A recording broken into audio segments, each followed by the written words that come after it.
लोकतंत्र में सबसे ताकतवर कुर्सी नहीं होती, सबसे ताकतवर होते हैं सवाल जो जनता पूछती है, और जनता के सवाल जनता के बीच ही पूछे जाने चाहिए। नमस्कार, मैं हूं श्रवण कुमार। स्वागत करता हूं आपका सीधी बात में, जहां मैं पूछने आया हूं जनता के सवाल जो मेरे ऑब्जर्वेशन से हैं, अब तक हुई तमाम गलियों की, व्हाट्सएप की, अलग अलग ग्रुप्स में ऑनलाइन ऑफलाइन चर्चाओं का हिस्सा रहे हैं। मैं यहाँ हूँ टीम ऊर्जा के साथ, जो टीम अभी तक एओए का हिस्सा रही है, जिसने वर्षों तक पदभार संभाला है। मैं उनसे सवाल पूछना चाहूँगा उनकी जिम्मेदारी से संबंधित, उनके विजन से संबंधित, उनकी कमियों से संबंधित और उनकी स्वीकार्यता उन पे। चुनाव का समय वही होता है जब बात नारों से नहीं तथ्यों से होती है, जब चेहरे नहीं चरित्र परखे जाते हैं। एएलवी में एओए के चुनाव अब बिल्कुल सामने हैं।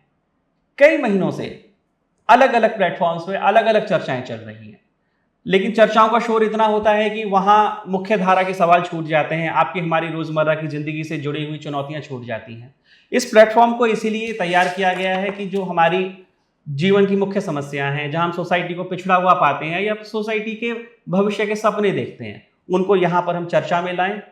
हम चुनाव मैदान में उतरे ऊर्जा के सदस्यों से ये जाने कि उनका पीछे का रिपोर्ट कार्ड क्या रहा है, वो कैसे देखते हैं और भविष्य को वो कैसे प्लान कर रहे हैं। ये हो सकता है कि यहाँ पर कुछ सवाल छूट जाएं, लेकिन छूट जाना आदत नहीं, कभी मजबूरी होती है। जितना भी हो सकेगा मैं कोशिश करूंगा कि तीखे मीठे सभी तरह के सवाल पूछे जाएं। आइए शुरू करते हैं सीधी बात टीम ऊर्जा के साथ। जनता के सवाल, टीम ऊर्जा के जवाब। 2026 के आम्रपाली लेजर वैली के एओए के चुनाव में उतरी ऊर्जा की टीम हमारे साथ है। इनके सदस्य आज यहाँ पर जनता के सवालों का जवाब देने के लिए, लोगों के मन में चल रही बातों के विषय में अपना विचार रखने के लिए यहाँ मौजूद हैं। मैं स्वागत करता हूँ आप सभी का। धन्यवाद श्रवण। तो हम शुरू करते हैं मेरे पहले सवाल से। श्री रणवीर सिंह कादयान जी, जो आरडब्ल्यूए में रहे, एओए में रहे, अध्यक्ष की हैसियत से रहे। कादयान जी, क्या लगता है आज टीम ऊर्जा रेजिडेंट से एक और अवसर मांग रही है? क्योंकि आप तो तमाम कमिटीज़ में रहे हैं, आरडब्ल्यूए में रहे, एओए में रहे, मॉनिटरिंग कमेटी में भी रहे। रेजिडेंट्स आपको तीसरी बार क्यों चुने? ऐसा क्या है टीम ऊर्जा में जो रेजिडेंट्स को लगे कि वो सोसाइटी के लिए सबसे बेहतर विकल्प? सबसे पहले नमस्कार श्रवण जी। मैं आपको बताना चाहूँगा कि टीम ऊर्जा और इसके हमारे कमिटमेंट्स हैं। हमने टीम ऊर्जा ने इस सोसाइटी के लिए, हम सब के लिए इतना काम किया है जिसके गवाह पूरे रेजिडेंट हैं। आप इनिशियल स्टेज से ले सकते हैं। सबसे पहले हमने यहाँ से सोसाइटी को मलबा मुक्त किया, जिसमें कम से कम 3-4 हज़ार ट्रॉली मलबा निकाला गया। उसके बाद हमने इसके अंदर जैसे पूजा का कोई स्थल नहीं था, हमने उसके पूरी कोशिश की। करने के बाद में हमने एक मंदिर की स्थापना करवाई। उसके बाद सबसे जो मेजर इशू चल रहा था, एनपीसीएल का चल रहा था। बिजली आए दिन आती थी, नहीं आती थी, कट जाती थी। तो उसके लिए हमने डोर टू डोर जा कर के हमने एक एक्यूरेट लिस्ट प्रिपेयर की, जिसको हमने सीआर की मदद से और एनपीसीएल के वहाँ पर हमने जमा किया। और उसके बाद करने के बाद में उसका एक प्रॉपर निवारण निकला, जिसका उदाहरण सबके सामने, सभी रेजिडेंट इसको जानते हैं। आज के दिन लगभग 750 मीटर लोगों को लग चुके हैं। और आज की स्थिति ये है कि हमारे यहाँ पर लाइटें कभी जाती ही नहीं है। कभी विशेष इस परिस्थिति में जब उन्होंने कोई शटडाउन लेना होता है, प्लांट शटडाउन होता है। बाकी मीटर क्यों बाकी हैं? हाँ जी, जो 150 के लगभग मीटर हैं वो क्यों नहीं लगे हैं? क्या अभी कुछ विला ऐसे हैं जो कि वो लोगों ने हैंडओवर नहीं लिए हैं, वो बिल्कुल रो कंडीशन में पड़े हुए हैं और उन्होंने अभी अपना वहाँ पर अभी बनाना शुरू नहीं किया है। जैसे जैसे उन्हें, बाकी उस कंडीशन में नहीं है। हाँ, कुछ ऐसे विला हैं जो लोग अभी भी रह रहे हैं और मीटर अभी नहीं लगवाए हैं। उन लोगों से हमने काफ़ी रिक्वेस्ट कर रहे हैं और कोशिश की जा रही है कि वो लोग भी अपना मीटर लगवा लें। और उसमें जो भी समस्याएं आ रही हैं वो करेंगे, उसमें हम पूरी हेल्प करेंगे और हमेशा करते आए हैं। डॉक्टर अवनीश गुप्ता, आपका क्या कहना है? आपको क्यों अवसर दिया जाए? क्यों ना दिया जाए? ऊर्जा सिर्फ एक नाम नहीं है। ऊर्जा हमारे आम्रपाली लेजर वैली के निवासियों का एक भरोसा है। 250 से 300 परिवार जो ऊर्जा के कोर वोटर्स हैं, सपोर्टर्स हैं, उनकी एक लेगेसी है ऊर्जा। ऊर्जा एक फाउंडेशन हमने 2024 के इलेक्शन में पहली बार हम एक बैनर के नीचे हमने चुनाव लड़ा, और उस समय पर जो अनऑर्गेनाइज्ड चीज़ें थी, जो अनस्ट्रक्चर चीज़ें थी, उनको हमने पूरा करने के लिए एड़ी से चोटी तक का जोर लगाया। बहुत विपरीत परिस्थितियां थी क्योंकि बोर्ड में हमारी मेजोरिटी नहीं थी, उसके बावजूद भी हमने बहुत सारे कार्यों को किया। अगर मैं गिनाने बैठूंगा तो लिस्ट छोटी हो जाएगी, फिर भी कुछ बहुत महत्वपूर्ण कार्यों को मैं आपको बताना चाहूँगा। जैसे कि जब मैं 2024 में आया और इलेक्शन में मैं चुना गया, तो हमारे बीच एक चर्चा चल रही थी कि एनपीसीएल का क्या होगा, एनपीसीएल का तो मीटर लग ही नहीं सकता, ये तो मामला हो ही नहीं सकता, रेजोल्यूशन नहीं हो सकता। हमारे अध्यक्ष श्री आर एस कादयान जी के मार्गदर्शन में पहला जो मीटर लगा वो स्वयं अध्यक्ष जी के यहाँ लगा, क्योंकि उस समय पर लोगों में इतनी भ्रांतियां फैलाई गई थी कि एनपीसीएल पैसे ले लेगा और आपके यहाँ मीटर नहीं लगाएगा। पहली उपलब्धि जो सबसे उलझी हुई गुत्थी थी इस सोसाइटी की, एनपीसीएल, उस गुत्थी को माननीय अध्यक्ष जी के नेतृत्व में ऊर्जा की टीम ने बखूबी निभाया। उससे बड़ा मामला, जब हम सत्ता में आए, यहाँ एक फैसिलिटी मैनेजमेंट, एक सिक्योरिटी, एक बेसिक मूलभूत सुविधाओं का बहुत बड़ा अभाव था। जो हमारे पार्क थे वो पूरी तरीके से अनऑर्गेनाइज थे, 6-6 फीट के झूठ खड़े रहते थे। शाम को अगर बच्चे बाहर निकलना या इवनिंग वॉकर्स टहलना चाहें तो पूरा एएलबी अंधेरा मुक्त, अंधेरे में डूबा हुआ था, राइट। अगर गाड़ियां शार्प टर्न्स पे घुमाने की कोशिश करो तो एक दूसरे से भिड़ने का चांस रह जाता था। हमने कॉन्वेक्स मिरर्स इंस्टॉल कराए, हमने ब्रेकर्स इंस्टॉल कराए, हमने हाई मास लाइट इंस्टॉल कराई, हमने सारे पार्कों की हॉर्टिकल्चर व्यवस्था को दुरुस्त किया, और आज पार्क देखने लायक है। हरे लहला ले वो पार्क है, आपके सामने है। एक और विषय था कि लोग आते थे, पूछते थे ये विला किधर है, ये विला किधर है, ये विला किधर है। साहब, हमने साइनेजेस को लगाया। ये बहुत बहुत छोटी चीजें हैं, लेकिन ये बहुत ही महत्वपूर्ण चीजें हैं जो कि एएलवी की लाइफलाइन से जुड़ी हुई थी, जो दुरुस्त की हमने। लेकिन डॉक्टर अवनीश, काम तो हर टीम करती है। अगर कोई रेजिडेंट्स कहे कि टीम ऊर्जा में ऐसा क्या अलग है, क्योंकि काम, क्या आप ये कह रहे हैं कि पिछली टीमों ने कोई काम नहीं किया, आपने ही काम किया? आप में अलग क्या है कि आपने जो काम किए और जो पिछली टीमों ने काम किए, वहां आपने को आप कैसे अलग देखते हैं? सबसे पहले तो मैं हर उस सोसाइटी के नागरिक का धन्यवाद अदा करना चाहूँगा जिसने कभी भी किसी भी कालांतर में एक एक्टिव रोल निभाया और सोसाइटी के लिए अपना बहुमूल्य समय दिया और सोसाइटी के कुछ कार्यों को आगे बढ़ाया। अब ऊर्जा की जहाँ तक अगर आप बात करेंगे तो मैं कुछ 4-6 चीज़ें आपके सामने रखूँगा और ऑन ग्राउंड हैं। जब हमने कार्य शुरू किया तो इंफ्रास्ट्रक्चर और यूटिलिटीज़ में हमने सबसे पहले रेजोल्यूशन एनपीसीएल का करा। हमने WTP, जो कि बोरवेल से, हर पार्क के बोरवेल से पानी जाया करता था लोगों के यहाँ, और हर हफ्ते एक मोटर डाउन होती थी और 4 गलियों के पानी खत्म होता था। हमने WTP की 3 मोटर्स को इंस्टॉल एनबीसीसी के द्वारा करवाया और यह सुनिश्चित किया कि जल व्यवस्था दुरुस्त हो सके। इतना ही नहीं, रेगुलर ड्रेनेज क्लीनिंग, अगर आपको याद हो तो एनबीसीसी के बीओक्यू में भी नहीं था। उनके हिसाब से तो यहाँ की लाइनें सारी साफ थी। ये आप कैसे कह सकते हैं? बिल्कुल कह सकते हैं। मैं आपको एक प्रत्यक्ष प्रमाणित आपको एक पेपर दिखाऊंगा जिसके अंदर 25 जुलाई 2025 को एक बैठक हुई। उस बैठक में करीब 14 सूत्रीय बात तय हुई। इनमें मूलभूत जो हमारे सुविधाएं थी वो थी ही नहीं। हमने उनके सामने पुटअप किया, हमने जाके पैरामाउंट गोल्फ फॉरेस्ट का सर्वे किया और हमने देखा वहां क्या क्या चीजें हैं जो यहाँ नहीं है। उनको लिस्ट को टैबुलेट किया और टैबुलेट करने के बाद हमने आगे बढ़ाया रखा और उसके बाद बहुत सारे काम हुए। आपके फ्रंट जो गेट था उसका जीर्णोद्धार, जो कहीं भी बीओक्यू में नहीं था। आपकी हाई मास लाइटें, स्ट्रीट लाइटें, ये कहीं भी बीओक्यू में नहीं थे। ब्रेकर्स इंस्टॉल करना, आपके साइनेजेस इंस्टॉल करना, ये कहीं भी बीओक्यू में नहीं थे। यहां तक कि बीओक्यू के अंदर आपकी टूटी हुई सड़कों तक को शामिल नहीं किया गया था। तो अगर ये उपलब्धियां नहीं है तो और क्या है, और क्यों ऊर्जा को ना चुना जाए? डॉक्टर अवनीश, अगर ये कहें कि रेजिडेंट्स अगर ये कहते हैं कि बदलाव का समय है और इस समय सोसाइटी को लगता है कि बदलाव ही समाधान है, क्या आपको लगता है कि कंटिन्यूटी, कैपेबिलिटी, एक्सपीरियंस, ये सब की अधिक आवश्यकता है बजाय कि केवल नए चेहरों के? या इस बैलेंस को आप कैसे देखते हैं, नए चेहरे वर्सेस? देखिए शिवन जी, अच्छा सवाल है। जब आप पुराने की बात करते हैं तो पुराने के साथ अनुभव भी आता है, ठीक है। किसी भी संस्था को चलाने के लिए अनुभव का होना बहुत ज़रूरी है, साथ ही साथ नई ऊर्जा भी उतनी ही ज़रूरी है। इसीलिए अगर आप देखेंगे तो हमारे जो कैंडिडेट्स हैं उनमें नई ऊर्जा भी है और पुराने अनुभवी चेहरे भी हैं, और कुछ ऐसे भी चेहरे हैं जिन्होंने बहुत लंबे समय तक अपना अनुभव दिया इस सोसाइटी को और किसी वजह से डिसकंटिन्यू कर गए, और आज वो फिर हमारे साथ हैं, जैसे हमारी अनन्या मैडम है ना। तो एक कहावत है, चौबे जी छब्बे बनने गए और दुबे बनकर लौटे।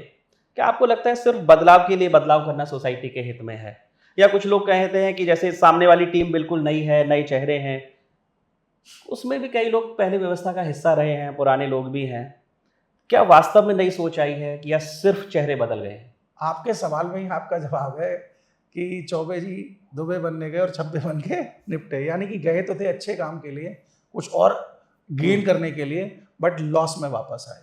क्यों? क्योंकि बैलेंस नहीं था, नए पुरानों का बैलेंस नहीं था, अनुभव और नई ऊर्जा का बैलेंस नहीं था, मातृशक्ति का इंक्लूजन नहीं था। जब आप बात करते हैं कि विपक्ष की टीम में पूरे नए चेहरे हैं, तो साहब चेहरे पुराने हैं और ऐसे हैं जो लगातार किसी ना किसी संस्था में किसी ना किसी रूप में कार्य करते रहे हैं, लेकिन इलेक्शन आते ही सिर्फ उन्होंने अपना बैनर बदल दिया है। अगर मैं बात करूं, टीम शिशिर के 3 चेहरे हैं जो 2024 में अपनी सीट सिक्योर नहीं कर पाए।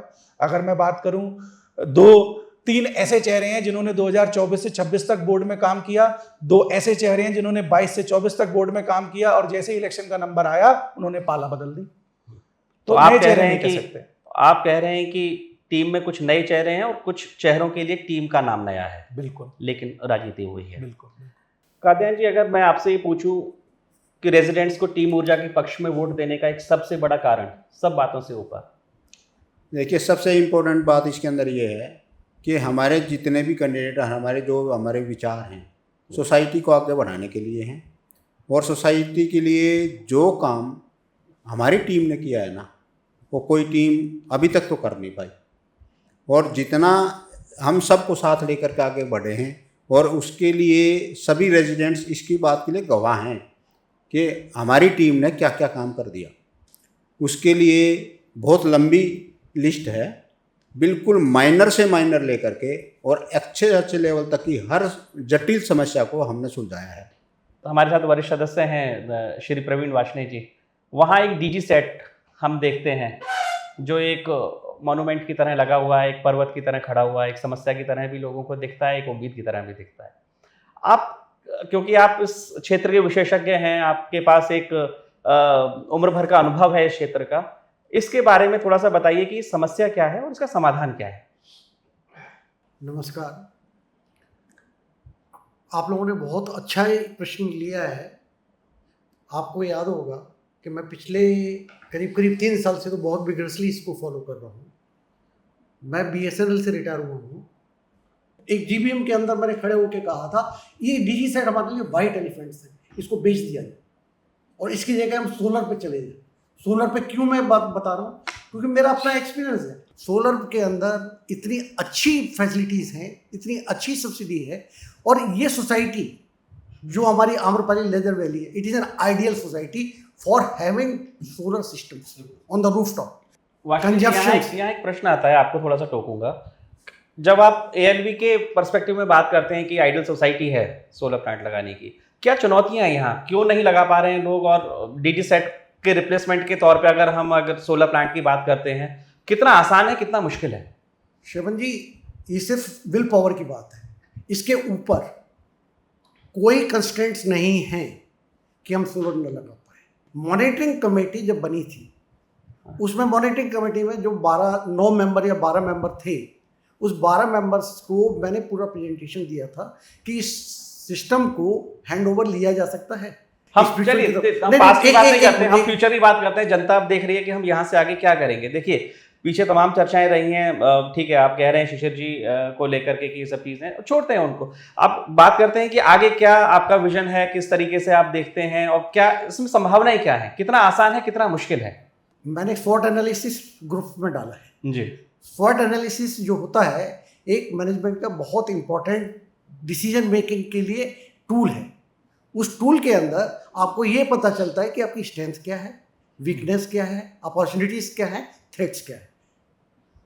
आप जब थ्रेट्स की बात करते हैं तो थ्रेट्स यहाँ पे होता है क्रेडिट और डिसक्रेडिट का। क्रेडिट कौन ले जाएगा, सबसे बड़ा तो मुद्दा ये है। दूसरा यहाँ पे लीगल नोटिस का बड़ा मुद्दा है कि आपने हटा रहे हैं तो आप ही इसके लिए रेस्पॉन्सिबल हैं, तो आप ही फेस करिए लीगल नोटिस। क्योंकि भाई बीबीए के अंदर तो डीजी सेट लिखा हुआ था, जब डीजी सेट लिखा हुआ था तो डीजी सेट क्यों नहीं आएगा। और तीसरी चीज है, थ्रेट सबसे बड़ी होती है ट्रस्ट ना होना, लैक ऑफ ट्रस्ट। किसी की आप मेहनत को चैलेंज करने के लिए अपना 40 साल अगर हमने निकाले हैं, और आज अगर मैं कहूँ कि 46 ईयर्स मैंने कंप्लीट कर लिए हैं इलेक्ट्रिकल इंजीनियरिंग किए हुए, और इसमें प्रैक्टिकल एक्सपीरियंस बहुत मायने रखता है। करना चाहिए, ठीक है, ये करना चाहिए। धन्यवाद आपका, आपने बहुत सारी जानकारी दी, बहुत सारा टेक्निकल। बस मैं एक और चीज लूंगा, सोलर के ऊपर मैं पैशनेट क्यों हूं इतना, हाँ जी, लोग मेरे को ब्लेम करते हैं। 25 जुलाई 2005 में मुंबई में के अंदर, अभी हमारे यहाँ कितनी बारिश हुई थी, 40 mm या 70 mm। वहां पे पता है कितना हुआ था एक दिन के अंदर, 24 आवर्स के अंदर 944 mm, 944 mm, ऑलमोस्ट 1 मीटर पानी गिरा था। और जो कोस्टल एरिया में रहते हैं, समुद्र में मालूम है, हाई टाइड्स आती है, हाई टाइड्स आती है तो पानी पूरा भर गया था। उसमें मेरी एक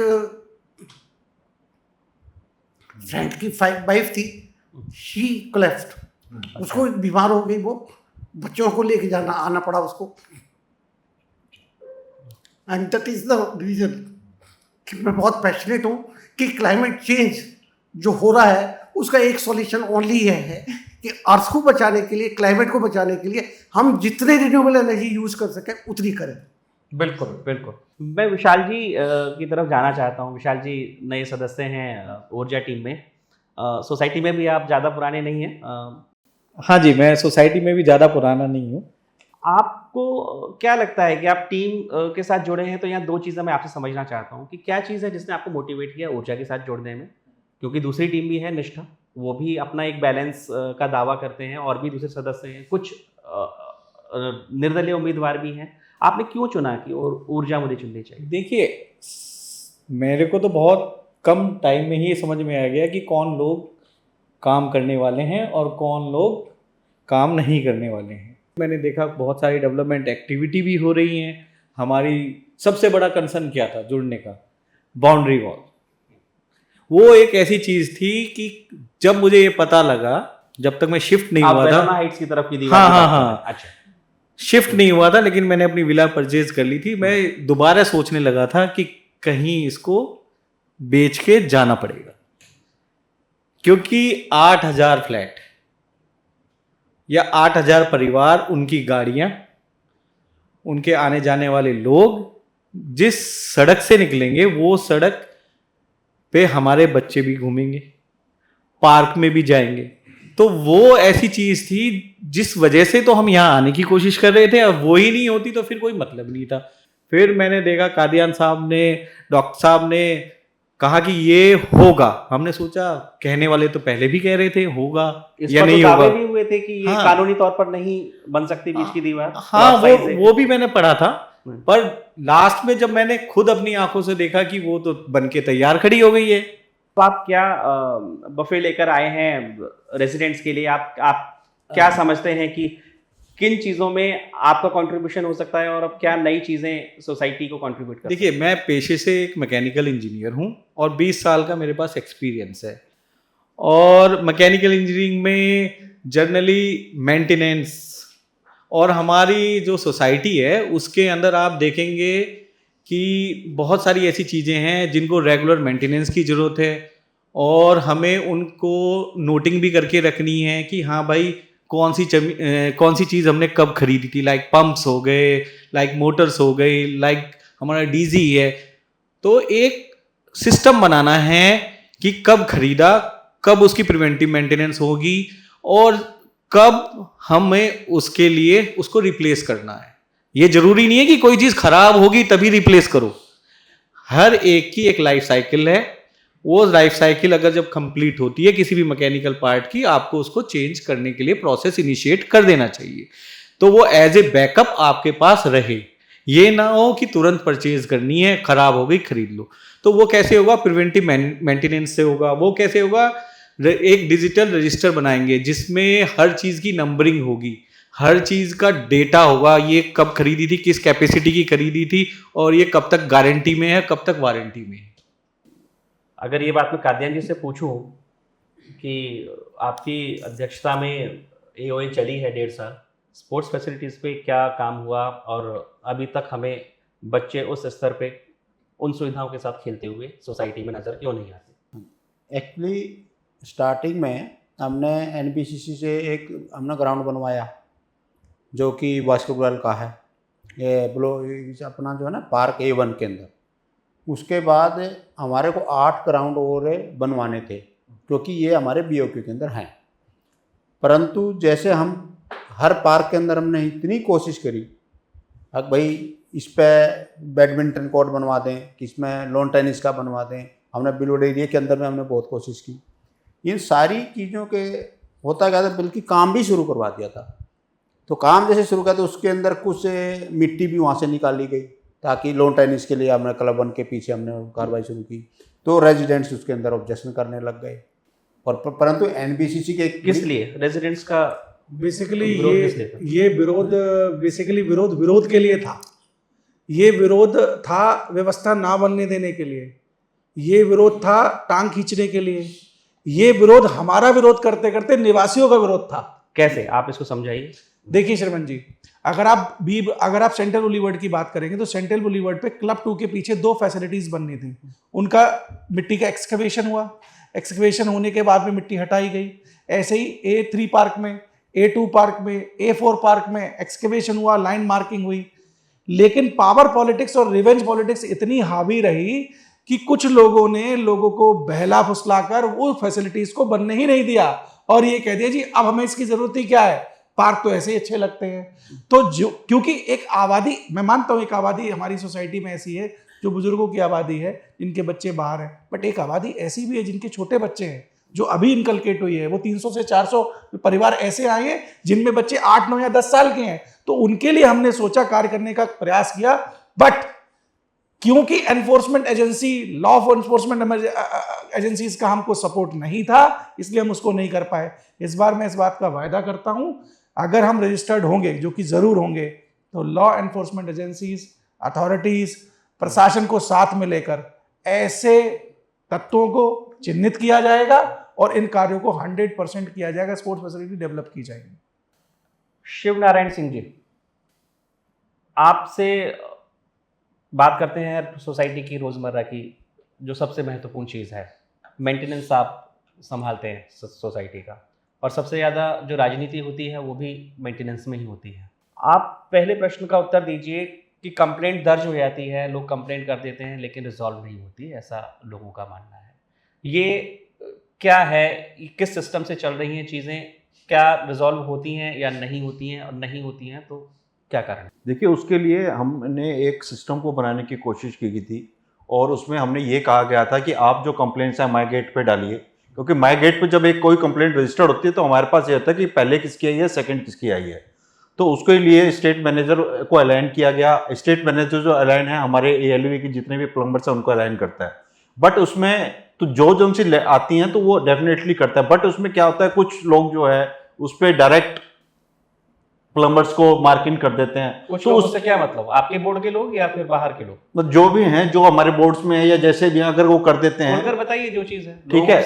देखिए, मेंटेनेंस एक ऐसी समस्या है जो लोगों की रोजमर्रा की समस्या है, हाँ। लोग परेशान होते हैं। राइट। तो कहाँ ये ग्लिच आता है और आप उसको क्यों नहीं तो एड्रेस कर पाए? उसकी वजह से क्या है, जो नंबर वाइज है वो स्थिति छूट जाती है, तो जो कुछ हमारे ALV परिवार के सदस्य हैं वो रह जाते हैं और किसी को पहले मिल जाता है। बट हम ये सुनिश्चित करने की कोशिश जरूर करते हैं कि जो भी हो वो समय के अनुसार और टाइम के अनुसार किए जाएं। तो अभी तक ये लेट मी चेक पर क्यों चल रहा है? आपने उसको पूरा माई गेट पर डाइवर्ट क्यों नहीं किया?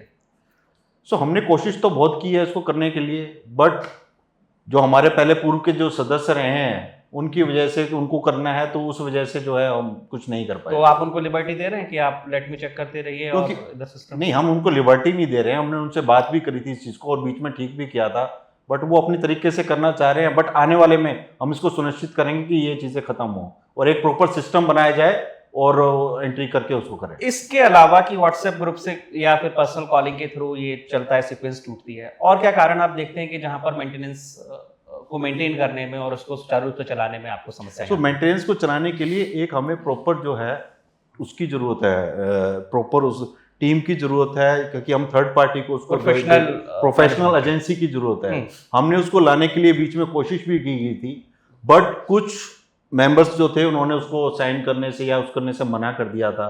लेकिन हमारी ये अब जो आने वाले उसमें रजिस्टर्ड करने के बाद हमारा ये रहेगा कि प्रोफेशनल एजेंसी को लाके ये जो सारी स्थिति है, अगर कोई प्रोफेशनल एजेंसी आएंगी तो प्रॉपर सारी चीजें की जाएगी, ये और उनसे हमें ले पाएंगे हम। ये थोड़ा सा अतिशयोक्ति नहीं लगती? 1575 रुपए प्रति माह के बजट में आप प्रोफेशनल एजेंसी कैसे मेंटेन करेंगी? या फिर ऐसी एजेंसी ले आएंगे जो फिर आपके लिए सिरदर्द बनेगी? नहीं, ऐसा नहीं होगा। हर एक एजेंसी को भी लाने का कोई प्रक्रिया होती है, बोर्ड ऑफ मेंबर्स रखे जाती हैं, कॉल्स डाली जाती हैं, 4-5 एजेंसी आती हैं, उनसे बात कॉस्ट की कहाँ से जाती लाएंगे है। आप? कोस्ट के लिए भी सारे जो एएलवी परिवार के सदस्य हैं जिनसे भी हम मिले हैं वो तैयार हैं, वो भी ये कह रहे हैं कि 1575 में हम मेंटेन नहीं कर सकते हैं।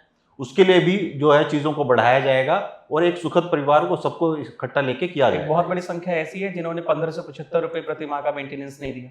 अब आप आपको लगता है बढ़ा हुआ मेंटेनेंस आपको मिल जाएगा और बजट आपके पास आ जाएगा? नहीं, आप देखिए हमारा जो मंथली का जो बजट रहता था 13 लाख 14 लाख का रहता था, जिसमें हम सिर्फ अपना सैलरीज और डिस्ट्रीब्यूशन कर जाते थे। और आज जो है, आज हमारे पास 35 लाख के अप्रोक्सीमेट जो है आज हमारे पास बजट है उसके अंदर।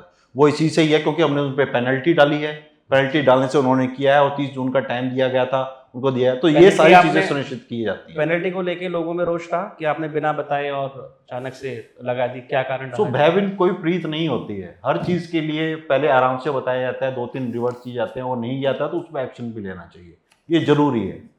ठीक है, लेकिन क्या आपको लगता है कि बढ़े हुए मेंटेनेंस के लिए रेजिडेंट्स तैयार होंगे? और दूसरी चीज़ ये कि आप इसको इम्प्लीमेंट कैसे करेंगे, क्योंकि ये आपने जो पेनल्टी लगाई है ये उससे ज़्यादा हो जाएगी? नहीं, पेनल्टी कोई ज़्यादा नहीं लगाई है, हमने सिर्फ एक नाम मात्र के लिए पेनल्टी लगाई है ताकि लोग इस पर अवेयर हों और उसको पैसा को जमा करवाएं।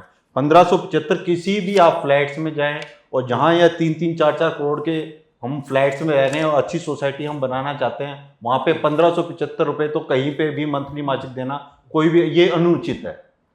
आपको नहीं लगता कि मेंटेनेंस के लिए एक सेट टाइमलाइन होनी चाहिए, उस टाइम के अंदर प्रॉब्लम सॉल्व होनी चाहिए?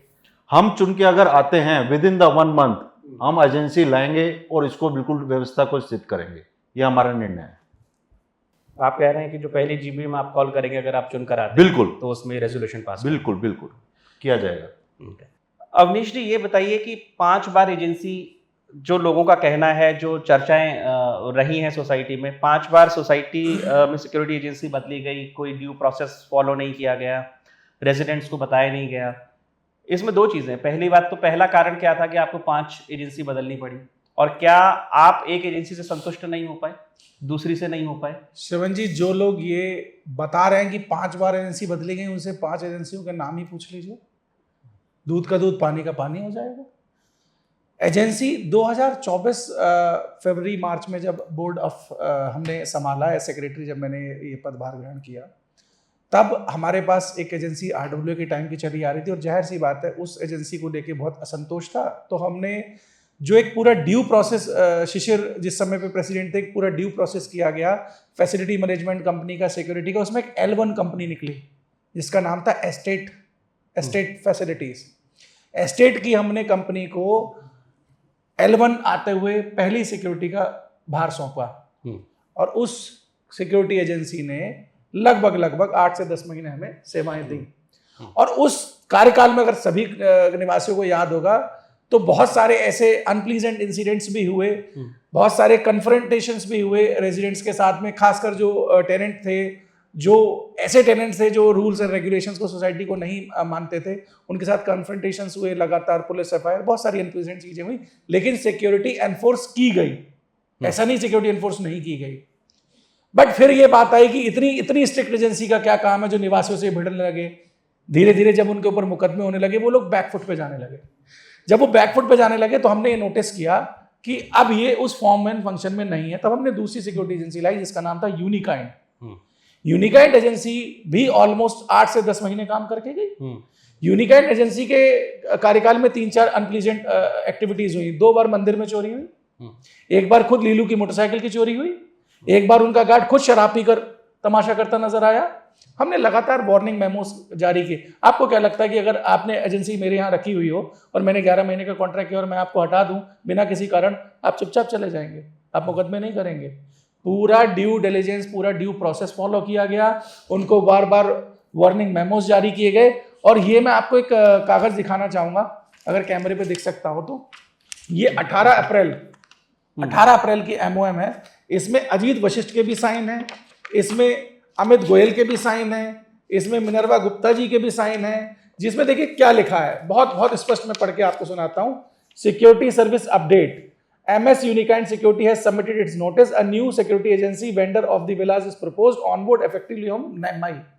तो मई में आई ना दूसरी सिक्योरिटी। अब तीसरी सिक्योरिटी जब ये मई में गई, तब तीसरी सिक्योरिटी आपके सामने बुंदेलखंड सिक्योरिटीज काम कर रही है। हम पर यह भी आरोप लगाए गए कि ये एजेंसियां हमने ऐसे ही शॉर्टलिस्ट कर ली गई, तो ऐसा बिल्कुल भी नहीं है। मैं आपको एक टेलीशीट के माध्यम से समझाता हूं कि ये जो सिक्योरिटी एजेंसियां हैं, L1 जो हमारी एजेंसी थी, एस्टेट एजेंसी, उससे भी लगभग 4 से 5% किफायती है। L1 जो एस्टेट थी उससे 3% किफायती हमारी एस्टेट से 3% यूनिकाइंड थी, और यूनिकाइंड से लगभग 1.5 से 2% हमारी बुंदेलखंड है। और लगभग 4 से 5 एजेंसियां की कोटेशन कॉल की गई, ओपन व्हाट्सएप ग्रुप पर बार बार कम्युनिकेशन डाले गए, एविडेंस है उन कम्युनिकेशन के, जहां पर हमने निवासियों से कहा कि आप भी आइए और अपने वेंडर्स दीजिए।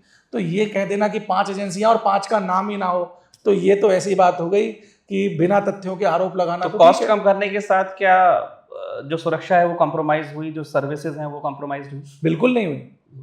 अगर कॉस्ट कम करने के साथ, सिक्योरिटी के साथ अगर ये सर्विसेज कंप्रोमाइज हुई होती, तो आपको याद होगा बी ब्लॉक में एक मकान बन रहा था, वहां एक महिला कार्य कर रही थी और हमारी कर्मचारी थी, हमारी फैसिलिटी मैनेजमेंट की कर्मचारी थी। उसके साथ वहां एक वेल्डर ने बदतमीजी कर दी थी, और अच्छी खासी बदतमीजी थी, उसको घर में बंद करने की और अलग तरीके की कोशिशें हुई।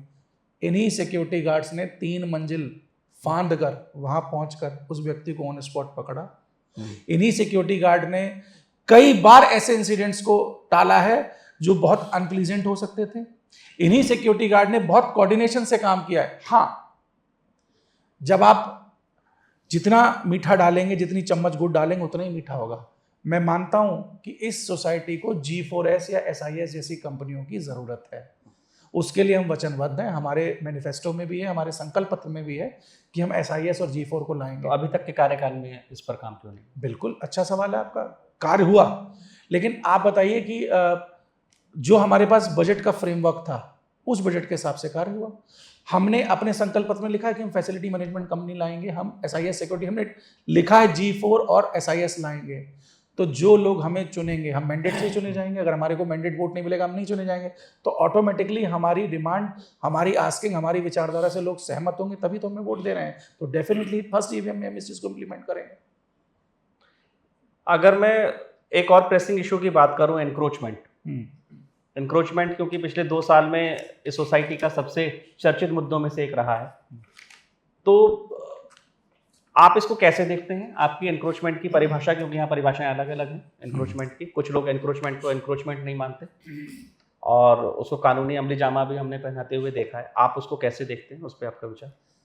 देखिए, एनक्रोचमेंट की जब हम बात करते हैं तो anything beyond your gate, beyond your main gate is encroachment. Even a गमला इज एन एनक्रोचमेंट। लेकिन ठीक है, हम एक समाज में रहते हैं, हम सोसाइटी में रहते हैं। We can define some framework कि हम किस लिमिट तक सोसाइटी के माहौल को, व्यवस्था को बिना खराब करे एमिकेबली डिसाइड कर सकते हैं बैठ के कि किस लिमिट तक इसको रखना है। ये भी कानूनी रूप से सही नहीं होगा, लेकिन व्यवहारिक और सामुदायिक रूप से हम इसकी एक परिभाषा बना सकते हैं। तो इस बार हमारा ये भी एक बहुत बड़ा मोटो है। आपको पता है ये साल बहुत ही ज़रूरी ईयर है पॉइंट ऑफ व्यू से। अगर आप देखें रजिस्ट्री के पॉइंट ऑफ व्यू से, CCOC के पॉइंट ऑफ व्यू से, तो जाहिर सी बात है अगर हमारा बोर्ड रजिस्टर होता है तो लॉ एनफोर्समेंट एजेंसीज जो हमारे साइड खड़ी होंगी, क्योंकि हम विधि द्वारा स्थापित संस्था के अध्यक्ष और सचिव होंगे, तो विधान यानी एडमिनिस्ट्रेशन हमारे साथ होगा। जो पॉलिसीज फ्रेमवर्क की जाएंगी, ड्राफ्ट की जाएंगी, मैं दावे के साथ कह सकता हूं इस सोसाइटी के 70 से 75 और 80% रेजिडेंट चाहते हैं सोसाइटी सुधरे। लेकिन 10 से 15% रेजिडेंट उसको सुधरने, उस व्यवस्था को सुधरने नहीं दे रहे हैं। तो अभी मेरे साथी ने कहा भय बिन प्रीत ना होए, तो भय तो एडमिनिस्ट्रेशन का थोड़ा चाहिए ना। तो आप भय लाना चाहते हैं व्यवस्था? देखिए, व्यवस्था भय के बिना नहीं आती। आप अगर उत्तर प्रदेश की राजनीति की बात करेंगे तो इसी उत्तर प्रदेश के अंदर गुंडे मवाली रोज गोली मारते थे, रोज बहन बेटियों को छेड़ते थे और जेल में जाके दमादों की तरह सोते थे। आज वही भय है हमारे योगी जी का कि तख्ती टांग के चले जा रहे हैं कि जी हमें बंद कर दो, हमें यहाँ से निकाल दो, हम तो रहना ही नहीं चाहते, हमने तो छोड़ दी बाबा जी में नमस्कार। तो भाई ये तो संस्कृति है हमारी। डॉक्टर अवनीश, जब आपसे बात चल रही है तो पिछले लगभग 3 वर्षों में इस सोसाइटी का मॉनिटरिंग कमेटी से लेकर एओए तक का सबसे चर्चित चेहरा आप रहे हैं और सबसे विवादित चेहरा भी आप रहे हैं। जो विवादित है वो चर्चित है। नहीं, तो विवाद क्या सोसाइटी के पॉइंट ऑफ व्यू से ठीक है? देखिए, विवाद की अपनी एक परिभाषा है। जो मेरा सही है वो जरूरी नहीं आपका सही हो, जो आपका सही जरूरी नहीं मेरा सही हो।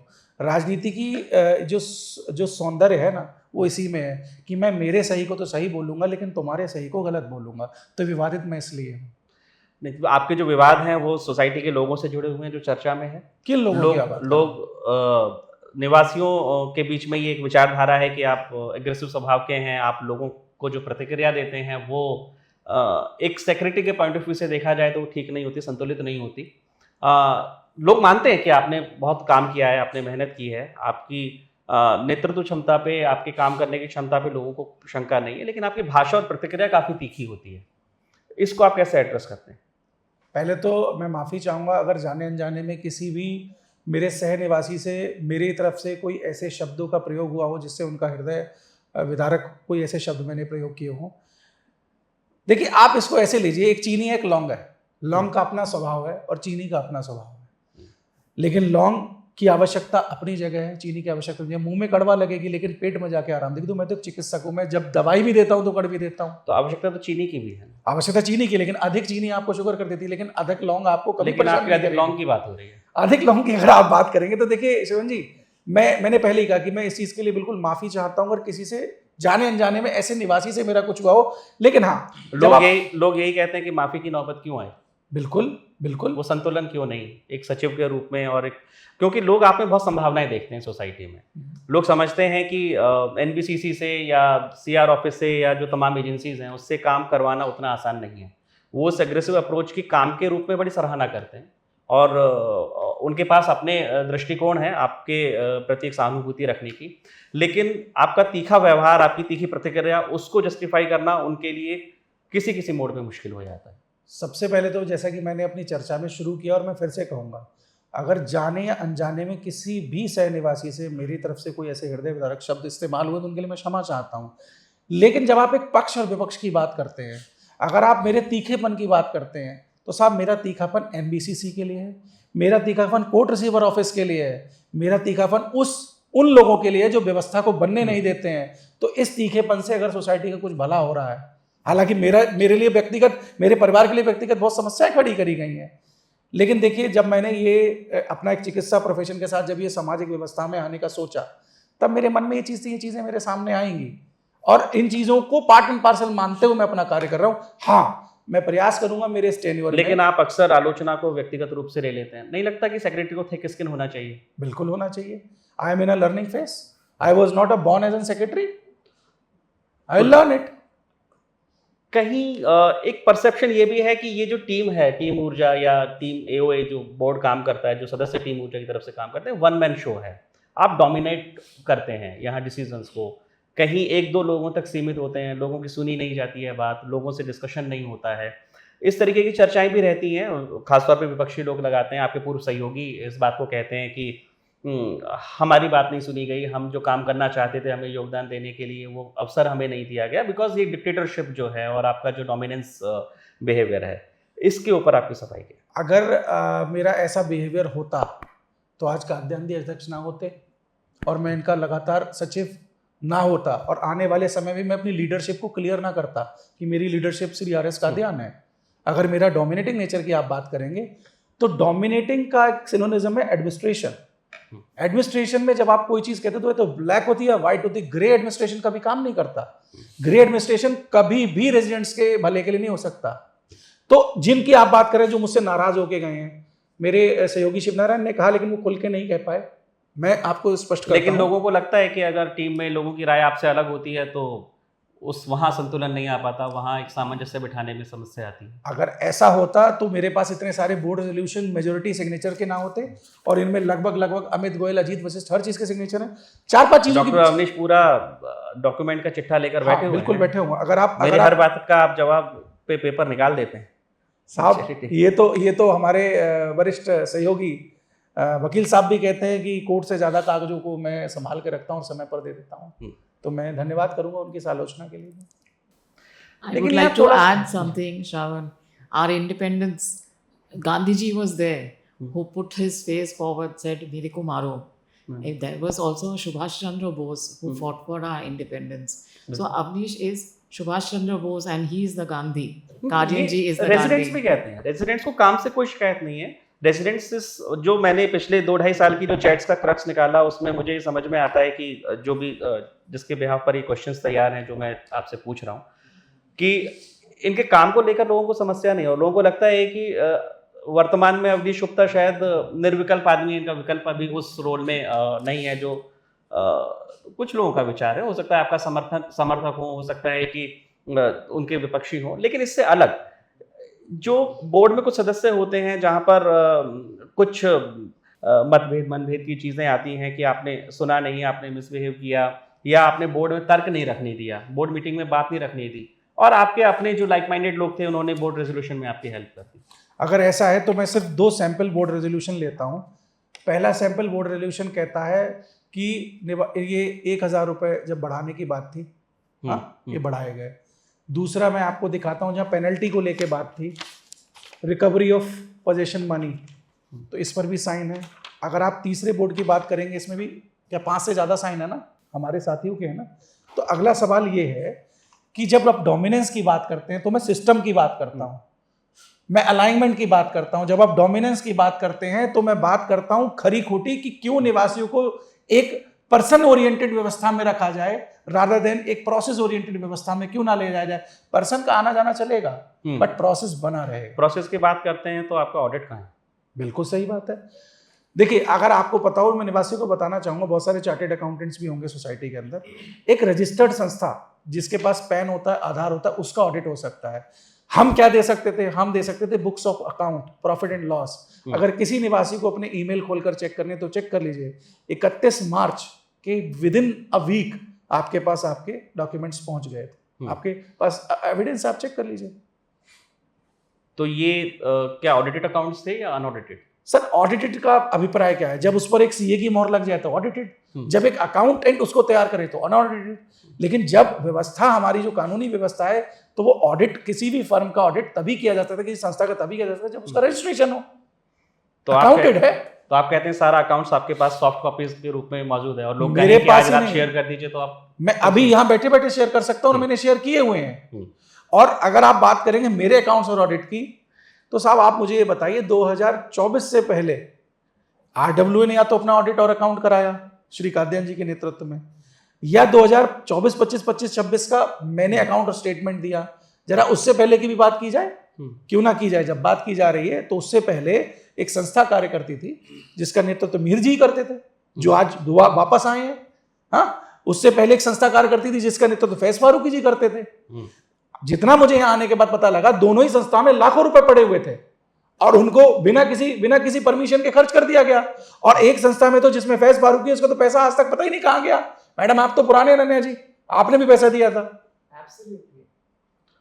जनता को उन पैसों को हिसाब मांगना चाहिए, जनता की तरफ से आपको मांगना चाहिए। आप चुने हुए प्रतिनिधि। आपने कहा ना कि मोटी चमड़ी रखनी चाहिए, तो जिन लोगों को हिसाब देना उनकी चमड़ी बहुत मोटी है। लेकिन हाँ, जिस दिन ये रजिस्टर्ड बोर्ड रजिस्टर हो गया, मैं आपको वायदा करता हूँ वो पैसा आकाश पाताल जहां भी छुपा है निकल के आएगा और निवासियों के पास जाएगा। आपकी बात को अगर मैं फिर पारदर्शिता पर लाऊं और प्रोसेस ड्रिवन चीज़ों पर लाऊं, आपने कितनी जीबीएम अपने कार्यकाल में की? बड़ा अच्छा सवाल है। मैं यहाँ जीबीएम का ही एक पूरा रजिस्टर लेके बैठा हूँ। जब ये कहा जाता है जीबीएम नहीं हुई, अच्छा जीबीएम क्यों नहीं हो पाई, अगर आप ये पूछेंगे तो मैं आपको एक बहुत अच्छा तर्क दूंगा। आप लोगों से कितने लोगों को पता है कि अगर कहीं पर शांति भंग होती है तो पुलिस 20-25 लोगों को बाउंड कर देती है और उस नोटिस को बोलते हैं 107-16। 107-16 यानी कि पुलिस बाउंड करती है कि ये 25 लोगों के द्वारा अगर कहीं पर भी कोई भी शांति भंग पाई गई तो पुलिस अपनी ओर से कार्रवाई करेगी। 5 जून को एक रेजिडेंट मीटिंग बुलाई गई जिसको जीवीएम का नाम दिया गया। कुछ निवासियों का मैं नाम नहीं लूंगा क्योंकि पुरानी खट्टी यादों को मैं याद करना नहीं चाहता, और उसमें अच्छी खासी अभद्रता हुई, मेरे साथ भी हुई और वहाँ निवासियों के साथ भी हुई। उसके बाद पुलिस ने जब 1 साल के लिए हमें बाउंड कर दिया, तो आप हमें बताइए, हमने तो किसी निवासी को नहीं रोका था, या हमने तो बोर्ड के उन सदस्यों को नहीं रोका था जो बाउंड नहीं हुए थे कि वो जीबीएम कर लें। चलिए, फिजिकल मीटिंग के लिए बाउंडेशन थी तो आपने ऑनलाइन, तो आपके पास ऑप्शन था। अगर आप चेक करेंगे मैंने ऑनलाइन मीटिंग कई बार की है, आज भी रिकॉर्ड मौजूद है। मैंने ऑनलाइन मीटिंग कई बार की है और उनमें निवासी जुड़े भी हैं। और इस चीज करते आप मेरे विपक्ष से पूछ लीजिए, आप श्री मनोज सिंह से पूछ लीजिए, वो उस मीटिंग में मिलकर उन्होंने मेरे से 100 सवाल भी पूछे थे। तो मैंने टेक्नोलॉजी का सहारा लिया, मैंने लोगों की आवाज को पहुंचने दिया, मैंने दबाया कभी तो नहीं। ये अब बंद क्यों हुई? लास्ट आपने कब की थी online meeting? Last online meeting लगभग 4.5 महीने पहले हुई थी। इस बीच कुछ कारण? सर देखिए, अगर इस बीच क्या था कि हमारे ऊपर एक बार बार एक आरोप लगाया जा रहा था कि आप इलेक्शन नहीं करा रहे हैं। फरवरी के महीने में हमारा टेन्योर खत्म होने से पहले ही मैंने कम्युनिकेशंस दे दिए थे और उन कम्युनिकेशंस को बार बार एक्सेलरेट भी करा। उन कम्युनिकेशन की रिटन रिकॉर्ड, सील्ड मोहर मैंने लोगों के बीच में शेयर करी। विडंबना ये थी कि एक मुकदमा कर दिया गया था, जिस मुकदमे के ऑनगोइंग चलते चलते मन में हमारे ये डाउट्स थे कहीं ऐसा ना हो ऑनगोइंग जुडिशरी में कोई प्रॉब्लम हो। और हम बार बार हमारे जो पेट्रोनेट मेंबर हैं, हमारे जो पेट्रोनेट बॉडी है, कोर्ट रिसीवर ऑफिसर, उनसे बार बार कह रहे थे कि साहब आप बस एक लाइन लिख दो, go ahead with the election. Now when he did it, we are now in the election, we are now in the elections. अगर वापस सोसाइटी के मुद्दों पर आए तो यहाँ वाटर ट्रीटमेंट प्लांट WTP एक बड़ा मुद्दा रहा है। हाँ जी, इसकी क्या स्थिति है पूरी सोसाइटी में, ए ब्लॉक बी ब्लॉक में, दोनों में, और फ्यूचर में इसका क्या पेंडिंग? ए ब्लॉक पे मैं चाहूँगा शिव नारायण जी आपको अपडेट दें, क्योंकि इन्होंने बहुत लंबे समय कार्य किया और ए ब्लॉक का WTP आज लगभग 90% विलाओं के अंदर कनेक्शन हो रखा है। सर देखो, WTP में हमने सबसे पहले ए ब्लॉक को लिया, चूज़ किया कि हम एक ब्लॉक में करके देखते हैं उसके बाद कैसा रहता है। तो इसमें बोर्ड ऑफ मैनेजमेंट लोगों के सदस्यों के साथ हमने मिलकर काम किया। काम करने के दौरान हमने जितने भी थे वहाँ पे हर एक लाइनिंग में एक हमने वो लगाया, ओपन एंड ऑफ का लगाया। उसके बाद एक एक विलो को हमने टेस्ट किया, जहाँ पे लीकेज थी उसको बंद करके, ठीक करके और सीधा पहुँचाने का काम किया। जो भी टेम्परेरी लाइन्स हैं उन टेम्परेरी लाइन्स को हटाया गया। तो उसमें क्या फर्क हो रहा था कि आप पानी जो है, जो आम्रपाली ने पहले जो बिछाई थी पाइपलाइन, उसके थ्रू भी जा रहा था और टेम्परेरी लाइन के थ्रू भी जा रहा था। तो वाटर ऑफ द वेस्टेज बहुत ज़्यादा हो रही थी। तो हमने उन चीज़ों को सारी को ठीक करके और इसको ठीक किया, और यही चीज़ हम अब इम्प्लीमेंट बी ब्लॉक में भी करने जा रहे हैं। बी ब्लॉक में भी पानी क्या जो है पाइपलाइन ऊपर से नहीं जाएगी, नीचे से जाएगी, जिसमें उसका भी कार्य कर लिया गया है, चेकिंग कर ली गई है और उसको भी उसके ऊपर काम किया जाएगा। बी ब्लॉक के WTP प्लान की अगर आप श्रवण जी बात करेंगे तो माननीय अध्यक्ष जी की एक बैठक हुई थी अब से 1.5-2 महीने पहले। हमारे को एक ईमेल कर दिया गया था, बाकायदे ईमेल पर कहा गया था कि जी हम अंडरग्राउंड लाइन नहीं कर पाएंगे, हम ओवरहेड यानी ऊपर से पाइप के मकड़ जाल की व्यवस्था से बी ब्लॉक को WTP देंगे। और उस पर जो लोग आज अपने आप को नया चेहरा, नई एनर्जी, नया नाम से प्रेजेंट कर रहे हैं, उन लोगों ने कहाँ कहाँ ऑब्जेक्शन किया वो हमें दिखाएं। उसके दौरान श्री KG नरेंद्र नाथ जी ने, मैंने डाला भी था, श्री KG नरेंद्र नाथ जी ने एक बैठक ऑर्गेनाइज कराई जिसमें एक कोऑर्डिनेशन बैठक थी और हमसे कहा भी गया कि साहब आप थोड़ा फ्लेक्सिबल हो जाइए, आप थोड़ा फ्लेक्सिबल हो जाइए। तो हमने कहा फ्लेक्सिबिलिटी का मतलब था कि ठीक है ओवरहेड कि आप उसको गो अहेड दे दें। हाँ, गो अहेड दे दीजिए। तो मेरा जवाब ये था कि साहब अगर मुझे से आपको फ्लेक्सिबिलिटी चाहिए तो आप एक काम करिए, बी ब्लॉक के जितने विला ओनर्स उनको 4-4 करोड़ रुपए दे दीजिए और हम सब फ्लेक्सिबल हो जाएंगे। अन्यथा आपने 100-125 करोड़ रुपए का एक बजट पास किया जिससे इस NBCC ने यहाँ पर टूटे फूटे कार्य को करने का बीड़ा उठाया और वो पैसा खपाया भी है, आपने बुक्स ऑफ अकाउंट में दिखाया है। आप एक बेसिक बुनियादी जरूरत WTP नहीं करके देना चाह रहे हैं। और देखिए जहां चाह वहां रहा, जब हम लोग नहीं टूटे हमने कहा नहीं, बिल्कुल बी ब्लॉक का WTP भी अंडरग्राउंड होगा, ताकि टेम्परेरी प्रोविजनल ट्रीटमेंट में मैं बिलीव नहीं करता, I am a surgeon, I always cut for cure. तो आज जो गड्ढे हो रहे हैं जिनमें परेशानियां लोगों को कुछ 1-8 महीने होगी, बट डेफिनेटली वो लाइफ टाइम सही रहेगी। बंदर उनके जालों को नहीं तोड़ेंगे, उनके पाइपों को नहीं आपने तोड़ेंगे। ये बात रेजिडेंट्स के सामने रखी? हाँ बिल्कुल रखी। रेजिडेंट्स के सामने वेरियस कम्युनिकेशन में मैंने इस चीज़ को रखा है कि हमारे को मना कर दिया गया कि हम इस काम को नहीं करेंगे, और जब कहा गया कि हमें करवाना है मैंने उसके भी एमओएम शेयर करे। और आज देखिए अभी क्या स्थिति है? हाथ कंगन को आरसी क्या, पढ़े लिखे को फारसी क्या। अभी मैंने रिसेंटली ईमेल, व्हाट्सएप और माईगेट के थ्रू आप सबको वीडियोस तक शेयर करी हैं जिनमें दिखाया गया कि लाइन टेस्टिंग हो चुकी है, जहां जहां लीकेज है वो सारे डिमार्क हो चुके हैं। और जो हम पर एक धब्बा, एक बट्टा लगा रही थी एनबीसीसी कि हमारे रेजिडेंट्स जो है ना वो पेवर ब्लॉक लगा लिए हैं, स्टोन लगा लिए हैं, वो उनको कॉपरेट नहीं करेंगे। लेट मी टेल यू, मैं ऑन रिकॉर्ड कह रहा हूं, श्री ओपी यादव जी हैं, B 353, B 53, OP Yadav ji, Om Prakash Yadav ji, उनका ए ब्लॉक में भी मिला है और उनका अच्छा खासा नया ग्रेनाइट पड़ा है। वहाँ पानी की लीकेज के बारे में मैंने कल उनको बात करी और उन्होंने कहा डॉक्टर साहब if it is related with the common welfare मैं इसको तुरंत तोड़वाऊंगा and please come and do it.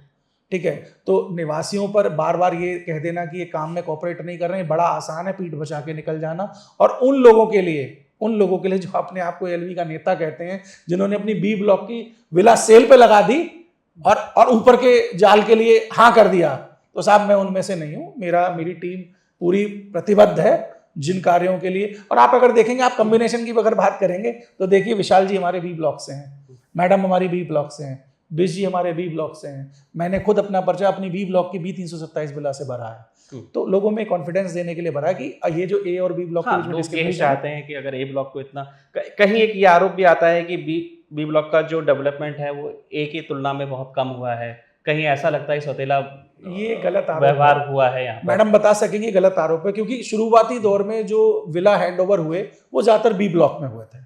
A block का डेवलपमेंट एनबीसीसी ने एक नए सिरे से किया था।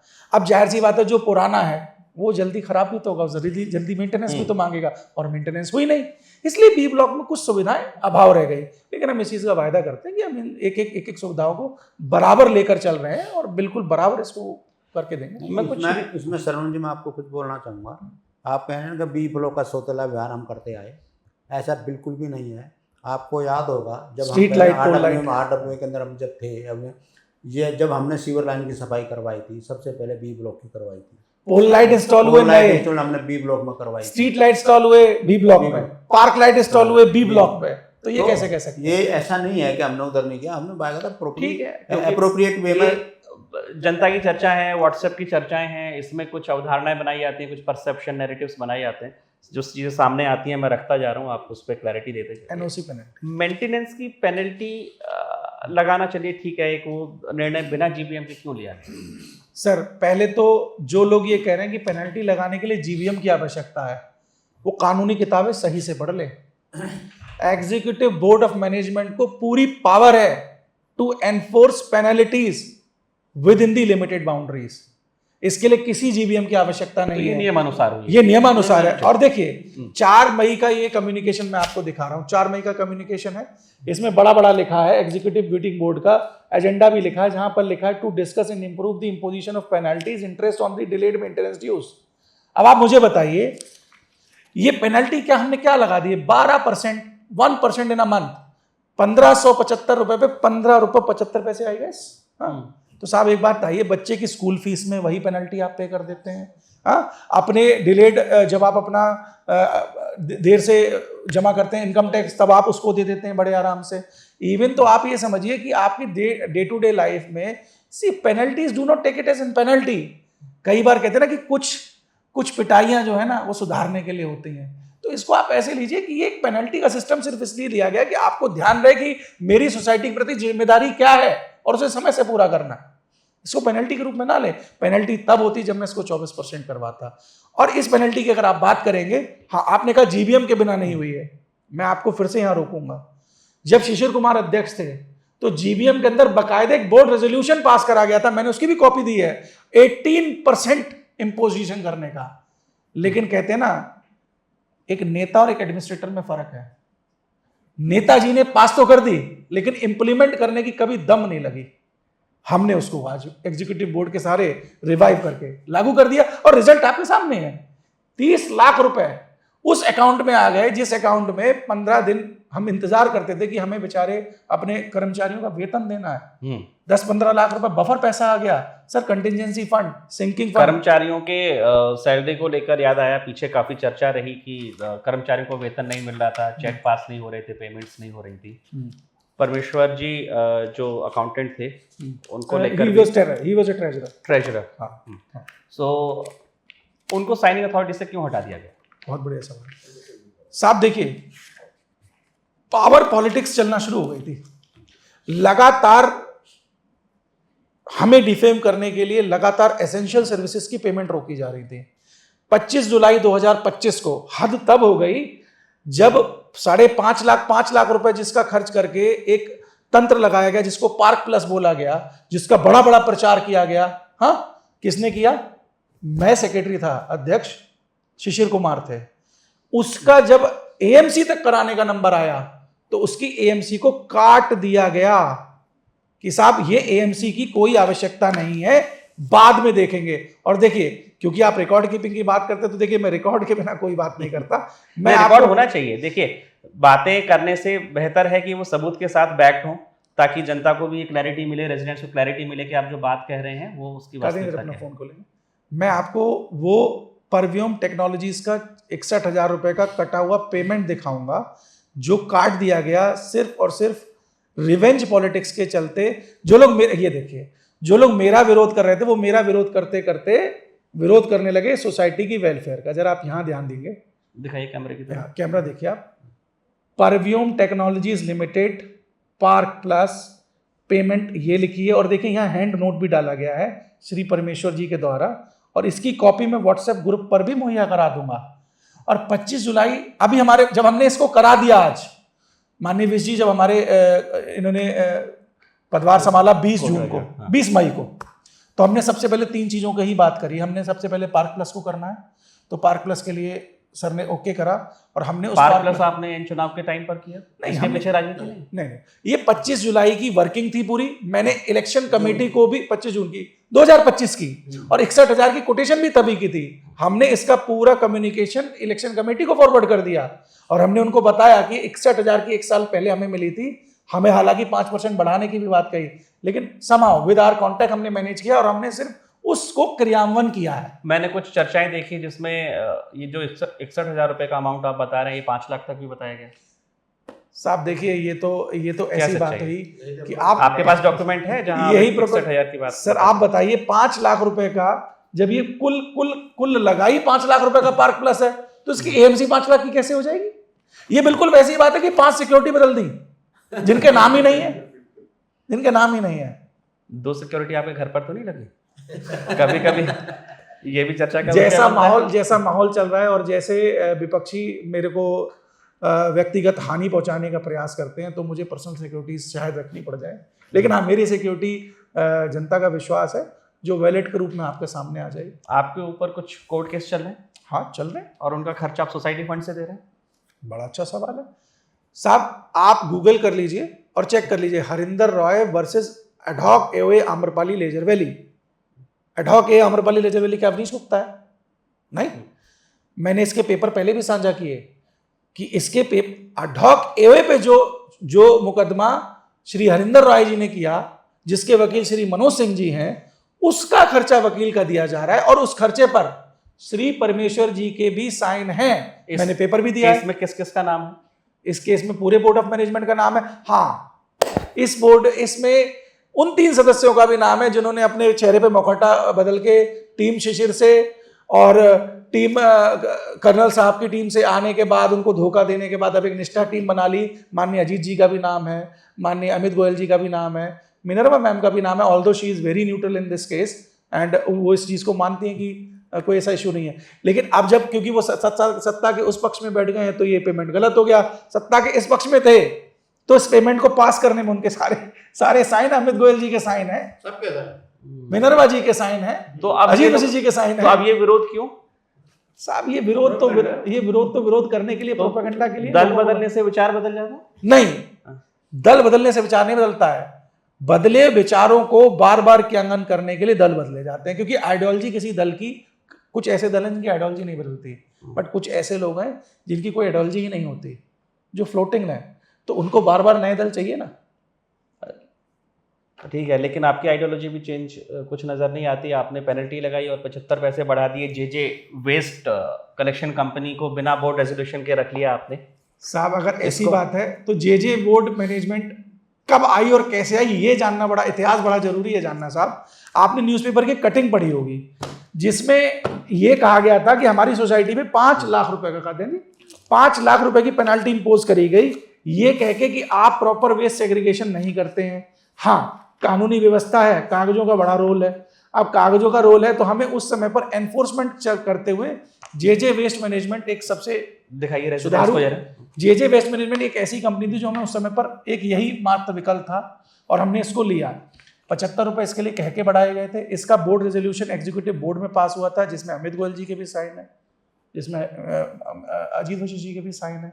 आज उन्हें वो 75 रुपए बढ़े हुए लगने लगे तो उसका मैं क्या कर सकता हूँ। अगर हम पार्क प्लस बूम बैरियर की बात करें, जो जिसके मैंने टाइमिंग पर भी सवाल लगाए अभी, ये इसका जो इंस्टॉलेशन है वो ऐसी जगह क्यों किया गया है कि जहां स्कूल बस या भारी वाहन निकले तो वो टकराएं और बार बार टूटने की संभावना बनी रहे? ये आपने क्यों नहीं इस चीज़ का ध्यान रखा? सर मैं एक पेपर आपको अभी दिखाता हूं जिस पेपर में इसका टेक्निकल मुआयना करने वाले सो कॉल्ड BSNL और बड़ी बड़ी कंपनियों के फोटो खिंचवाने वाले अजीत वशिष्ठ जी ने अपना नाम यह लिखकर डाला कि इसका टेक्निकल मुआयना उन्होंने किया है, इसलिए बिल्कुल सही है, इसलिए इसको यहीं पर करा दिया जाए।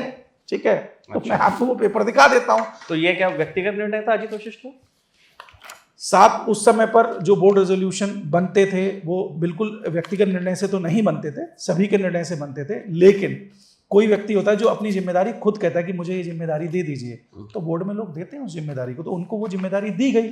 उस जिम्मेदारी में उन्होंने इस चीज को बाकायदे कॉपी में भी अंकित है। आप डॉक्यूमेंट दिखाइए तब इस सर, बात को मानेंगे आपकी बात। डॉक्यूमेंट दिखाए बिना तो सर मैं भी नहीं जाऊंगा। मैं तो वर्तमान चर्चाओं में हवा में की हुई बातों का कोई वैल्यू नहीं, सर मैं आपको कोई कीमत नहीं। यहाँ पर लीजिए सर, ये जरा एक बार कैमरे पर अगर दिखाकर बात करें। ये पार्क प्लस का पेपर है। इस पार्क प्लस के पेपर को कुछ 4,06,000 रुपये प्लस GST में इम्प्लीमेंट किया गया है। 118 रुपये का टैग है। यहाँ सभी के साइन है, फैज़ फारूकी के भी साइन है, परमेश्वर जी के भी साइन है, अजीत वशिष्ठ के भी साइन है। और इसी पेपर में इसका टेक्निकल मुआयना करने की जो जिम्मेदारी ली गई वो इसमें लिखा गया है कि ये जिम्मेदारी technical evaluation is done by mister, मैं नाम नहीं ले रहा, एक रेजिडेंट थे, एंड अजीत वशिष्ठ। इसको आप कैटेगोरिकली देख सकते हैं, कैमरा फोकस के साथ मैं दिखा सकता हूँ। यहाँ लिखा है technical evaluation is done by mister Piyush Tyagi who was a resident voluntarily participating and Ajit Vashishtha. Can you see? तो जब इन्होंने टेक्निकल मुआयना करा, इन्होंने अंदर लगाए, 4 दिन बाद ही बस अटकी, टूट गया। आज यही लोग कह रहे हैं कि आपने ऐसी जगह लगवा दिया है कि वो रोज टूट जाता है। आज ये लोग तो ये भी कह रहे हैं कि एक दरवाजा, ये जो दरवाजा उसका एक गेट तोड़ दो और तोड़ने के बाद बाहर ले आओ। तो इनकी टेक्निकल समझ का तो साहब मैं कुछ कह नहीं सकता। OCCC का क्या मामला है? काद्यान जी बताएं। काद्यान जी अगर इस पे थोड़ा डिटेल दें, OCCC का स्थिति क्या है अभी? और क्योंकि ये हर चुनाव की लॉलीपॉप की तरह है, रजिस्ट्री का हर बार लालच दिया जाता है कि इस साल रजिस्ट्री हो जाएगी, इस साल हम लोगों को OCCC मिल जाएगा। हम कहाँ पहुँचे हैं और क्या हम आगे बढ़ भी रहे हैं या केवल ये चुनावी मुद्दा है? बहुत अच्छा क्वेश्चन है ये। इसके अंदर NBCC ने अथॉरिटी के अंदर OCCC अप्लाई किया, ये सोचते हुए कि भाई जो STP और WTP ये सब उन्होंने अपने अंदर जो है एक डिम्ड हैंडओवर हमने कर दिया। अच्छा। और OCCC अप्लाई कर दिया, मगर अथॉरिटी ने इस डिम्ड हैंडओवर को कंसीडर नहीं किया क्योंकि हमने टाइमली ऑब्जेक्शन किया। हमने टाइमली ऑब्जेक्शन कर दिया था। ठीक है। लेकिन अब इसी के पीछे ही वो बैकफुट पर आए थे। जो ओवरहेड की बात करी थी WTP के लिए B ब्लॉक में, वो इसी पे बैकफुट पाए ना NBCC। तब हमने, हमारे साथ मीटिंग हुई, मिश्रा जी उस मीटिंग में थे और वैभव जैन जी थे, हम थे। तो उसमें हमने स्ट्रिक्टली कहा कि हम WTP जब तक कंप्लीट नहीं होगा हम इसको हैंडओवर नहीं करेंगे। अगर ऐसे हैंडओवर नहीं लेंगे तो OCCC का काम पूरा नहीं होगा। और क्योंकि अगर इसको हम ले लेते हैं तो ये सारा बाहर रेजिडेंट पर आ जाएगा, जो कि बहुत बड़ी प्रॉब्लम हो जाएगी। ये एक बड़ा उलझा हुआ विषय है कि क्या चीज़ें NBCC से होनी है, क्या चीज़ें सोसाइटी की अपनी तरफ से होंगी। इनका सेग्रीगेशन कैसे किया जाए जिससे रेजिडेंट्स को ये क्लैरिटी मिले कि NBCC ये चीज़ें कर देगी तो हमें OCCC मिल जाएगा, हमारी रजिस्ट्री शुरू हो जाएगी। हाँ, एक्चुअली किसी भी सोसाइटी के OCCC के लिए 3 चीज़ें बहुत ज़रूरी होती हैं, जो कि एसेंशियल सर्विसेज होती हैं वो, जिसके में इलेक्ट्रिसिटी, उसके बाद आपका STP, WTP, ये 3 बहुत मेजर इशू होते हैं। ऑल्सो रेन हार्वेस्ट इसमें इंक्लूड है, मगर ये जब ये कंप्लीट हो जाता है, उसका प्रॉपर हैंडओवर हो जाता है, पूरी टेस्टिंग हो जाती है, तो उस जब ये उसको हैंडओवर ले लेती है, तो उस समय यानी कि ये सारी चीज़ें करना तो NBCC का काम है, उसकी थोड़ी सी हमारी देख रेख में वो काम होता है, और यदि हमारी सेटिस्फेक्शन होती है, रेजिडेंट्स की सेटिस्फेक्शन होती है, तो उसको हम हैंडओवर ले लेते हैं, तो उसके बाद अपनी NBCC जो होते हैं उसको वहाँ पर अप्लाई कर सकते हो OCCC के लिए। इसमें एक पॉइंट और ऐड करूंगा, ना सिर्फ NBCC का ये कार्य, क्योंकि NBCC बिल्डर के रोल में है, उनका ये ऑब्लिगेशन है कि ना सिर्फ ये कार्य कंप्लीट करके दें, बल्कि 1 या 2 साल तक डिफेक्ट लायबिलिटी पीरियड के साथ इसको रन अप करके दें। लेकिन NBCC चाहती है, उन्होंने एक बार पूल चलाया, साहब जी पूल का फोटो ले लो, चल गया, एक बार STP चलाया, लो जी STP ले लो, WTP का प्रेशर टेस्टिंग कर दिया, ले लो। अभी जो है ये कार्य लगभग फाइनल पोजीशन का WTP हमारा B ब्लॉक का है, अभी शुरू हो चुका है, और इसी हम उम्मीद करते हैं, मतलब इसके अंदर विदिन 3 to 4 मंथ में ये काम इसका कंप्लीट हो जाना चाहिए।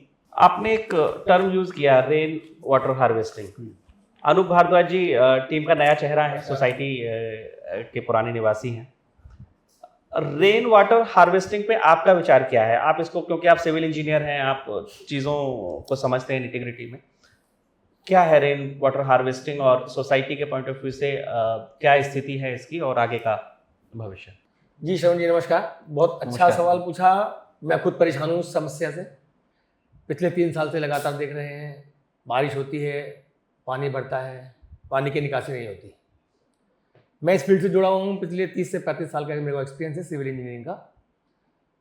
तो रेन वाटर हार्वेस्टिंग सिस्टम एक सोसाइटी की जान होती है, और एक जो रेन वाटर जो सड़कों पे गिरता है उसका डिस्पोजल का भी कुछ ना कुछ समाधान होना चाहिए।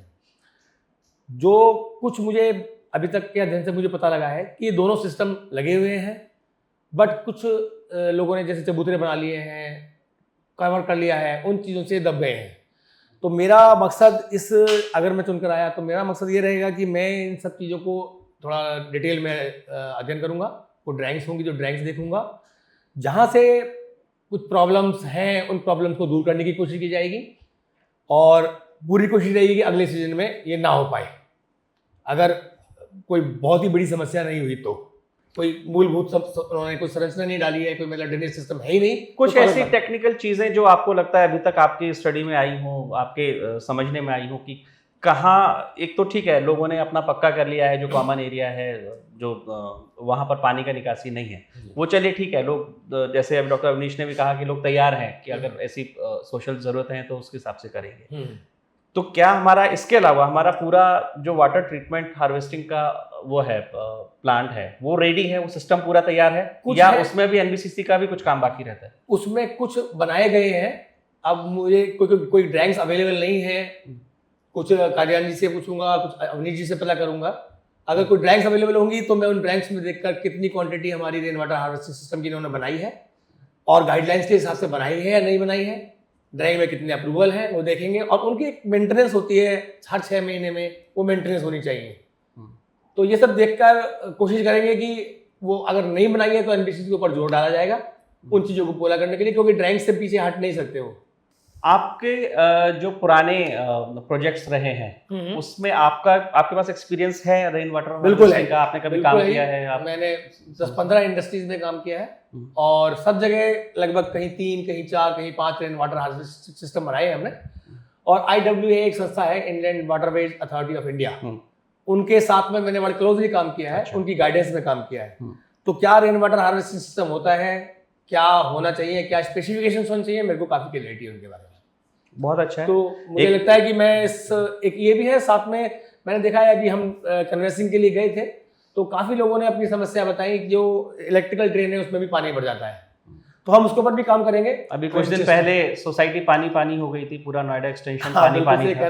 लोगों ने ये बहुत था, क्योंकि अभी शिव नारायण जी भी हैं हमारे साथ में जो मेंटेनेंस देख रहे थे, आप रेन वाटर का क्योंकि एक्सपर्टीज रखते हैं, ये कहा गया कि हमारी सोसाइटी में पानी पानी हो गया, आप तैर लीजिए, आप नाव ले आइए, आप बोटिंग करिए। ये क्योंकि लोगों को तकलीफ तो हुई, देखिए गेट हाँ। पे पानी था, बच्चों को जाना था, लोगों को ऑफिस जाना था, लोगों के निकलने के लिए समस्या थी, लेडीज परेशान थी, हम खुद परेशान हुए। लेकिन क्योंकि बारिश इतनी ज्यादा हुई थी, पानी इतना ज्यादा था, हाँ ऑब्वियसली। इस समस्या को आप कैसे एड्रेस करते हैं? उस समय जो लोगों के उस पेन था, ये क्या रहा? अगर मैं एक एक करके पूछूं, पहले आप जवाब दीजिए, फिर मैं शिवनारायण। बताता हूँ श्रवण जी, हाँ। क्या है कि उस दिन एक दिन या 2 दिन जो बारिश हुई है, लगातार बारिश हुई है, बहुत तेज इंटेंसिटी से बारिश हुई थी।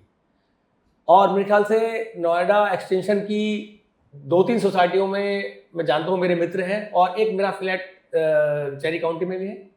वहाँ जहाँ कभी पानी नहीं भरा था, वहाँ पर घुटनों घुटनों तक पानी था।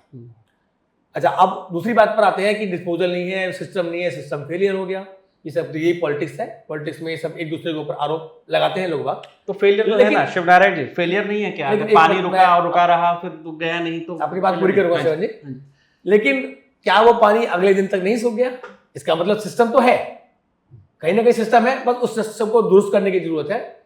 और एक हमें बाहर से सोसाइटी के अंदर हमारा बाहर का पानी ना आए। जब वाटर लॉगिंग बाहर होती है तो भी हमारा पानी अंदर आता है, बिकॉज हमारा वाटर तो लेवल आप हमारा लेवल नीचे है। अच्छा, तो उसको करने के लिए भी हमारे दिमाग में कुछ प्लान है, और अगर हम चुनकर आए तो करेंगे, नहीं तो जो चुनकर आएंगे उनका सहयोग कुछ करेंगे। लोगों ने ये दावा किया है कि वो आए तो बारिश का पानी नहीं आएगा, आपको ऐसी स्थिति देखने को नहीं मिलेगी।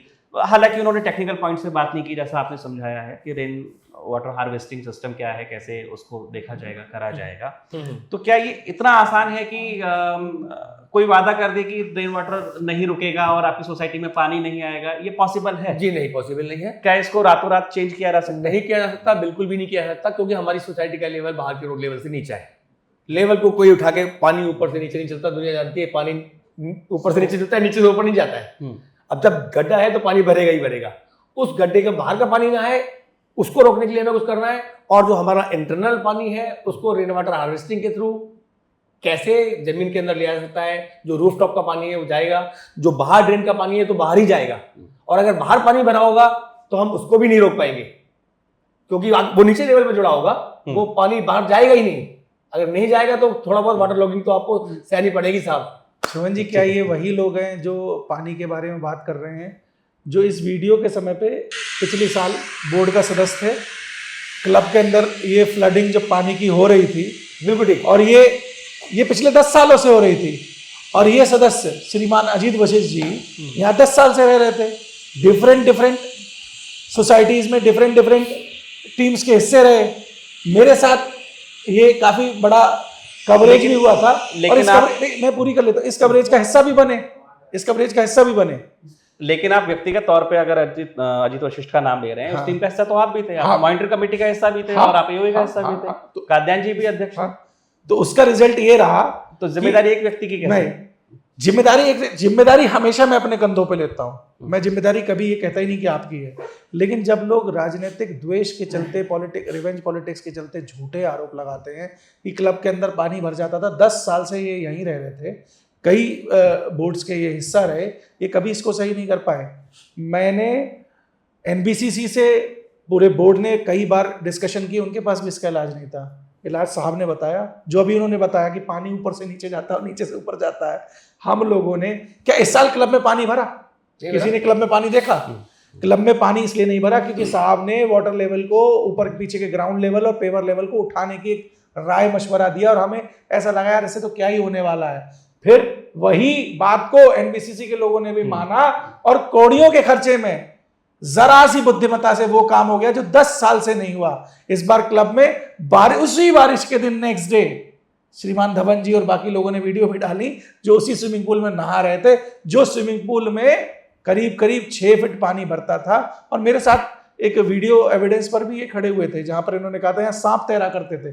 तो साहब, जिम्मेदारी हम लेने को तैयार हैं, आलोचनाएं भी लेने को तैयार है, ऐसी कोई समस्या नहीं है। लेकिन हाँ, काम हुआ है, काम आप करेंगे तो देखिए, जो काम करेगा आलोचना उसी की तो होगी। गलतियां भी आपकी उसी से चर्चा, होंगी। आप लोगों की चर्चा इसीलिए है क्योंकि आप लोगों ने जो काम किया है उसके प्रोज एंड कॉन्स दोनों पे लोगों के विचार आते हैं, और ये विचार क्योंकि सार्वजनिक हैं, ये व्हाट्सएप ग्रुप पर जो चर्चाएं चली हैं उससे लिए गए हैं। काद्यान जी, आपसे एक बात जानना चाहते हैं, कुत्तों की समस्या, पानी पी लो।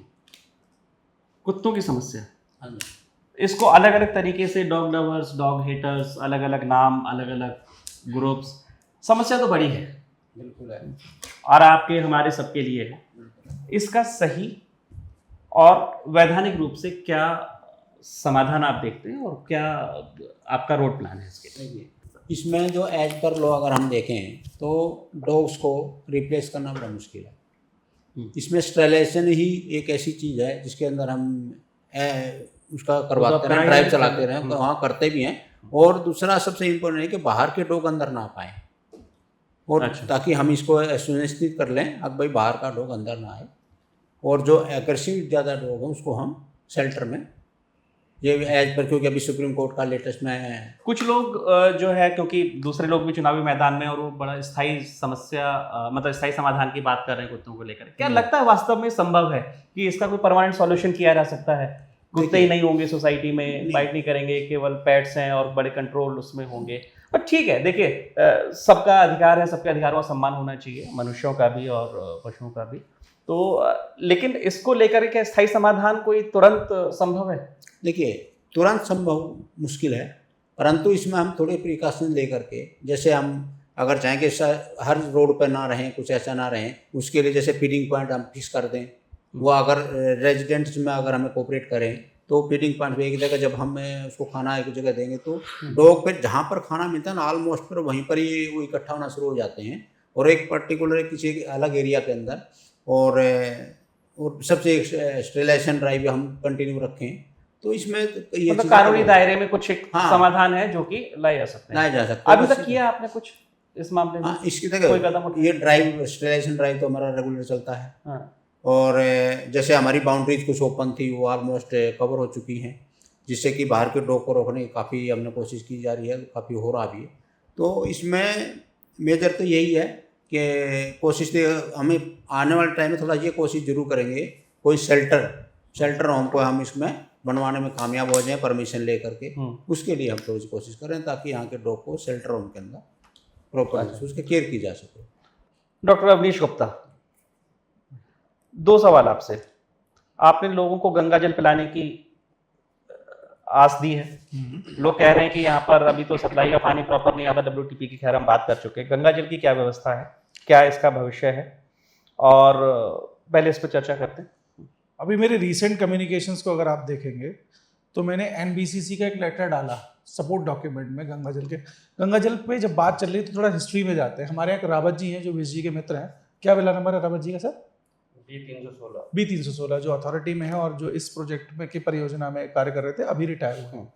अब से लगभग 1 साल पहले उन्होंने हमें इस परियोजना के बारे में बताया और उन्होंने बताया कि मंदिर तक हमारा काम आ चुका है। अच्छा। कुछ बैलेंस चेक्स और कुछ फीस थी जो दिए जानी थी, कुछ 1 या 2 करोड़ रुपए। मैंने अभी उसका भी एक पेपर डाला जो मैंने NBCC से हम लोगों ने प्राप्त किया, तो फीस भी हमारी तरफ से NBCC तरफ से जमा की जा चुकी है। अच्छा। तो आप अब इसको ऐसे मान के चलिए कि जैसे ही ये परियोजना क्रियान्वयन होगी, हमारी तरफ से या NBCC की तरफ से किए जाने वाले सारे तो मतलब ये एक कोई दिन का सपना नहीं है, ये नहीं सर, इसकी ये हकीकत है इसमें। डेफिनेटली आप पुराने रेजिडेंट्स भी जानते हैं और थोड़े टेक्निकल लोग भी जानते हैं कि गंगा वाटर योजना का पाइप और ये चीज़ें जो है वो बाउंड्री वॉल तक गई हुई हैं। बाहर से कनेक्शन होना है, बाहर से कनेक्शन होने के लिए जब उनका प्रॉपर लेआउट जो चलता आ रहा है, देखिए कोई भी सरकारी योजना स्टेप बाय स्टेप चलती है ना, तो हम कहीं ना कहीं अर्धकुमारी पहुंच चुके हैं, बस जय माता दी करने की देर है, ज़्यादा इतने परेशानी वाली बात नहीं है। एक सवाल मैं आपके पास लाना चाहता हूँ वापस, बाउंड्री वॉल का। ये क्योंकि एक परसेप्शन ये भी है सोसाइटी में कि हर काम का क्रेडिट जो है वो टीम ऊर्जा ले लेती है, और भी मेंबर्स रहे हैं दूसरी टीम के भी बोर्ड में, जो बड़े काम हुए जो दिखे उनका क्रेडिट उठाया, झंडा उठाया टीम ऊर्जा का और उसके पास आ गया। ठीक है, लोग काम करते हुए देखते हैं, समझते भी हैं, इस पे हम एक डिसीजन दें वो ठीक नहीं होगा, जनता डिसाइड करेगी। बाउंड्री वॉल एक ऐसा इशू था जिसे हमने GBM में भी सुना कि ये एज पर लॉ पॉसिबल नहीं है और इसमें बहुत सारे पेच हैं, फिर अचानक से दीवार उठी, फिर विवाद हुए। ये पूरे मसले को आपने कैसे हैंडल किया और क्या इसमें योगदान जो रहा था वो आपका? देखिए क्या होता है कि अगर आप कहेंगे कि ऊर्जा ने क्रेडिट लिए, ऊर्जा ने काम किया है। ऊर्जा के शीर्ष नेतृत्व ने यहाँ मंदिर बनवाया, नहीं बनवाया काद्यान जी ने तो निवासी बता दे। ऊर्जा के शीर्ष नेतृत्व ने यहाँ के सबसे उलझा हुआ मामला NPCL को निपटाया, नहीं निपटाया तो बता दें। और इसी नेतृत्व ने जब हमें ये हमारी होप्स खत्म कर दी गई थी कि एज पर लॉ के ज्ञानी ज्यादा हैं यहाँ, एज पर लॉ ये एक ही प्लॉट है, हाई राइज लो राइज एक ही प्रोजेक्ट है, ये प्रोजेक्ट में बाउंड्री वॉल बन ही नहीं सकती। यानी हमें हमारे मानसिक तरीके को इस तरीके से मॉडिफाई कर दिया गया कि हम सोचना भी बंद कर दें उस वॉल का। But we were having a firm believe कि जहाँ ये देश जो है ना, ये डेमोक्रेसी से चलता है, यहाँ लोगों की, जनता की डिमांड ना तो बहुत आपने अलग। कानून की दीवार कैसे गिराई और वेरोना हाइट्स के बीच में दीवार कैसे खड़ी की? देखिए, इसका पूरा क्रेडिट मैं नहीं लूंगा। ऐसे बहुत सारे निवासी हैं यहाँ, इस सोसाइटी में बहुत प्रबुद्ध लोग रहते हैं, बहुत बड़े बड़े अधिकारी भी रहते हैं। हमने उन लोगों से कम्युनिकेशन किया, उन लोगों ने भी अपने स्तर से अलग अलग फोरम्स में इन बातों को उठाया। और इस फोरम में मैं ये जरूर कहूँगा कि माननीय कोर्ट रिसीवर महोदय, पूरे एनबीसीसी, हमारे उत्तर प्रदेश की सरकार, योगी जी की सरकार, इन सबका कहीं ना कहीं कुछ ना कुछ एक जॉइंट कोऑर्डिनेशन हुआ। उस कोऑर्डिनेशन को करने का श्रेय जरूर हमें दिया जा सकता है। बाउंड्री वॉल बनाने वाले हम कोई नहीं, ईश्वर ने बनाई है, लोगों की इच्छा शक्ति ने बनाई है, लोगों के विश्वास ने ऊर्जा के ऊपर जो है उसने ये बाउंड्री वॉल बनाई है। इस बाउंड्री वॉल से फायदा नुकसान क्या है वो हम सभी को जानते हैं। शॉर्ट में समझा देता हूँ, 7,000 परिवार रहते हैं, 4 से गुणा कर दीजिए, 28,000 लोग हो गए। 28,000 लोग, अगर उनमें से 4,000 लोग भी एक बारी में उतर के आएंगे तो आपके ग्रीन एरिया एनक्रोच कर लेंगे। 28,000 लोगों के पास में कम से कम 1,000-1,500 कुत्ते भी होंगे, वो भी यहाँ घुमाएंगे। 28,000 लोगों के पास में, 7,000 परिवारों के पास में कम से कम 12,000-13,000 गाड़ियाँ भी होंगी, वो रेसिंग ट्रेस फार्मूला 1 यहीं से बनाएंगे। 28,000 लोगों में से अगर 7,000 परिवार दिन की 2 डिलीवरी बॉय अगर बुलाएंगे तो 14,000 डिलीवरी बॉय भी यहीं से जाएंगे। तो साहब, हमने ये अर्जित किया, हमने अपने परिवार को, अपने घर को सिक्योर किया है, हमने अपनी सीमाओं को बंद किया है। अगर ये अचीवमेंट नहीं है ऊर्जा का, तो ऊर्जा को नहीं चुना जाना चाहिए। मैं नए चेहरों की तरफ अगर आऊँ, और महिला उम्मीदवार भी हमारे साथ हैं यहाँ पर, तो मैं सबसे पहले श्रीमती अनन्या दासगुप्ता से शुरू करता हूँ। आपसे पूछना चाहता हूँ, क्योंकि आप लंबे समय से यहाँ रह रही हैं, आपने बहुत उतार चढ़ाव देखे हैं, आप आंदोलनों का हिस्सा रही हैं। आपको क्या लगता है कि टीम ऊर्जा से जुड़ने का आपका एक कारण, और इस साल चुनावों में आने का एक कारण, और आपका विजन क्या है? आप क्या सोच लेकर के आई हैं और क्या उद्देश्य आप सामने रखती हैं रेजिडेंट्स के सामने? Hello to all my fellow residents. I'm Ananya Dasgupta, a part of Team Urja. ELB was my dream house. And when in 2012 the farmers' agitation started, the dream seemed to have blurred. I joined the agitation movements, the candle marches. We struggled with water, electricity, sewage. I entered and stayed from 2016 in Amrapali. Second thing I would like to point out is the parking issue. The parking issue has turned into such a horror that residents do not find places to park. So maybe when our AO is formed sooner, we will have someone to guide us with the SOPs, the rules, and parking will be easier on us. लेकिन अनन्या जी, आप parking की बात कर रही हैं। 2 साल से काद्यान जी के प्रेसिडेंशियलशिप में ही एओए रही है, उससे पहले आरडब्ल्यूए रही है। टीचर भी थे 6 महीने के लिए, 1.5 साल का अध्ययन। ठीक है, लेकिन 1.5 साल आपका रहा है, उससे पहले आप रहे।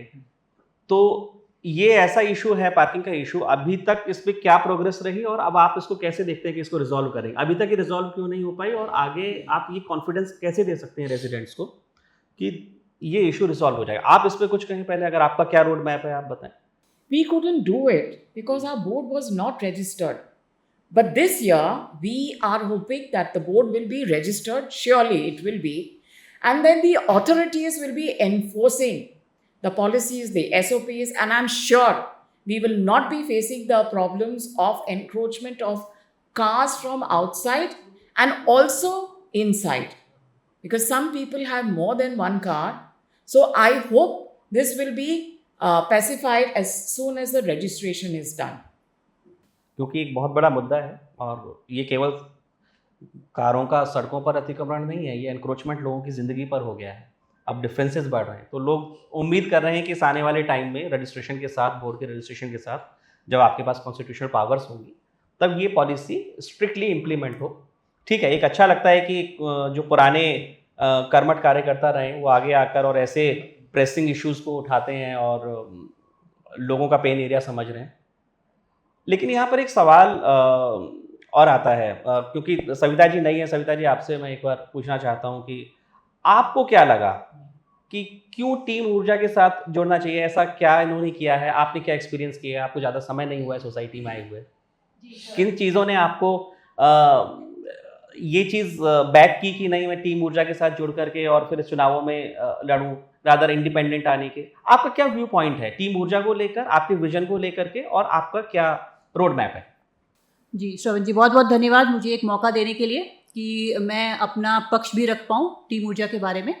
देखिए, मुझे यहाँ इस सोसाइटी में भी 2 साल ही हुए हैं, लेकिन इन 2 सालों में मैंने जो भी बदलाव अनुभव किए हैं, मैं उसके बारे में बताना चाहूँगी। देखिए, जब मैं इस सोसाइटी में आई थी तो जो भी मेन पार्क हैं और जो भी कई और पार्क हैं अंदर छोटे बड़े, तो उनमें पहले तो ना बेंचेस थे, और एक चीज़ जो बदलाव मैंने देखा है वो है लाइटिंग। लाइटिंग भी इनएडुकेट थी। अगर कोई रात को वॉक करना चाहे तो पार्क में या फिर जो वॉकिंग स्पेस है उनमें उतनी रोशनी नहीं थी, तो हमेशा एक डर लगा रहता था कि हो सकता है कई कीड़े मकोड़े काट लें या कुछ। तो उन चीज़ों में बहुत ही ज़्यादा फ़र्क पड़ा है।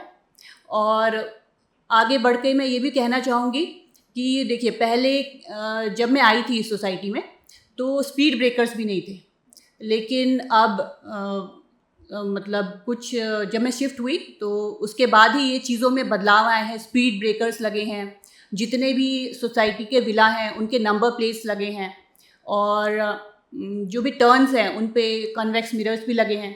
और आप अगर मेन गेट के बाहर भी जाते हैं तो एक बस स्टॉप के लिए एक स्टैंड भी बना हुआ है, जो ये कि सब काम तो हो चुके हैं। अब आपको क्या लगता है क्या चीज़ें बाकी हैं, और आपका क्या कंट्रीब्यूशन अगर आप जीत कर आते हैं तो एज ए मेंबर? कि एज अ मेंबर मुझे बहुत खुशी होगी टीम ऊर्जा के साथ काम करने में और अपना सहयोग देने में, इस सोसाइटी को एक बेहतर सोसाइटी बनाने में। तो एज अ मेंबर मैं अपना कंट्रीब्यूशन सबसे पहले तो जो भी कल्चरल एक्टिविटीज़ होंगी और जितनी भी महिलाएं हैं, बच्चे हैं, उनके लिए इस सोसाइटी को बेहतर बनाने में मैं अपना सहयोग ज़रूर देना चाहूँगी। अनन्या मैम, आप इतने समय से सोसाइटी को देख रही हैं, आप पीछे कल्चरल एक्टिविटीज़ करते रहे हैं, तो आपको क्या लगता है क्या सोल्यूशन है? कैसे इस सोसाइटी को कल्चरल एक्टिविटीज़ के लिए यूनाइट किया जा सकता है? The only Differences way कैसे दूर होते हैं? to unite is through children. Where the children is there, the families will all come in. So, as I said before also, the children understand this phrase very well. United we stand, divided we fall.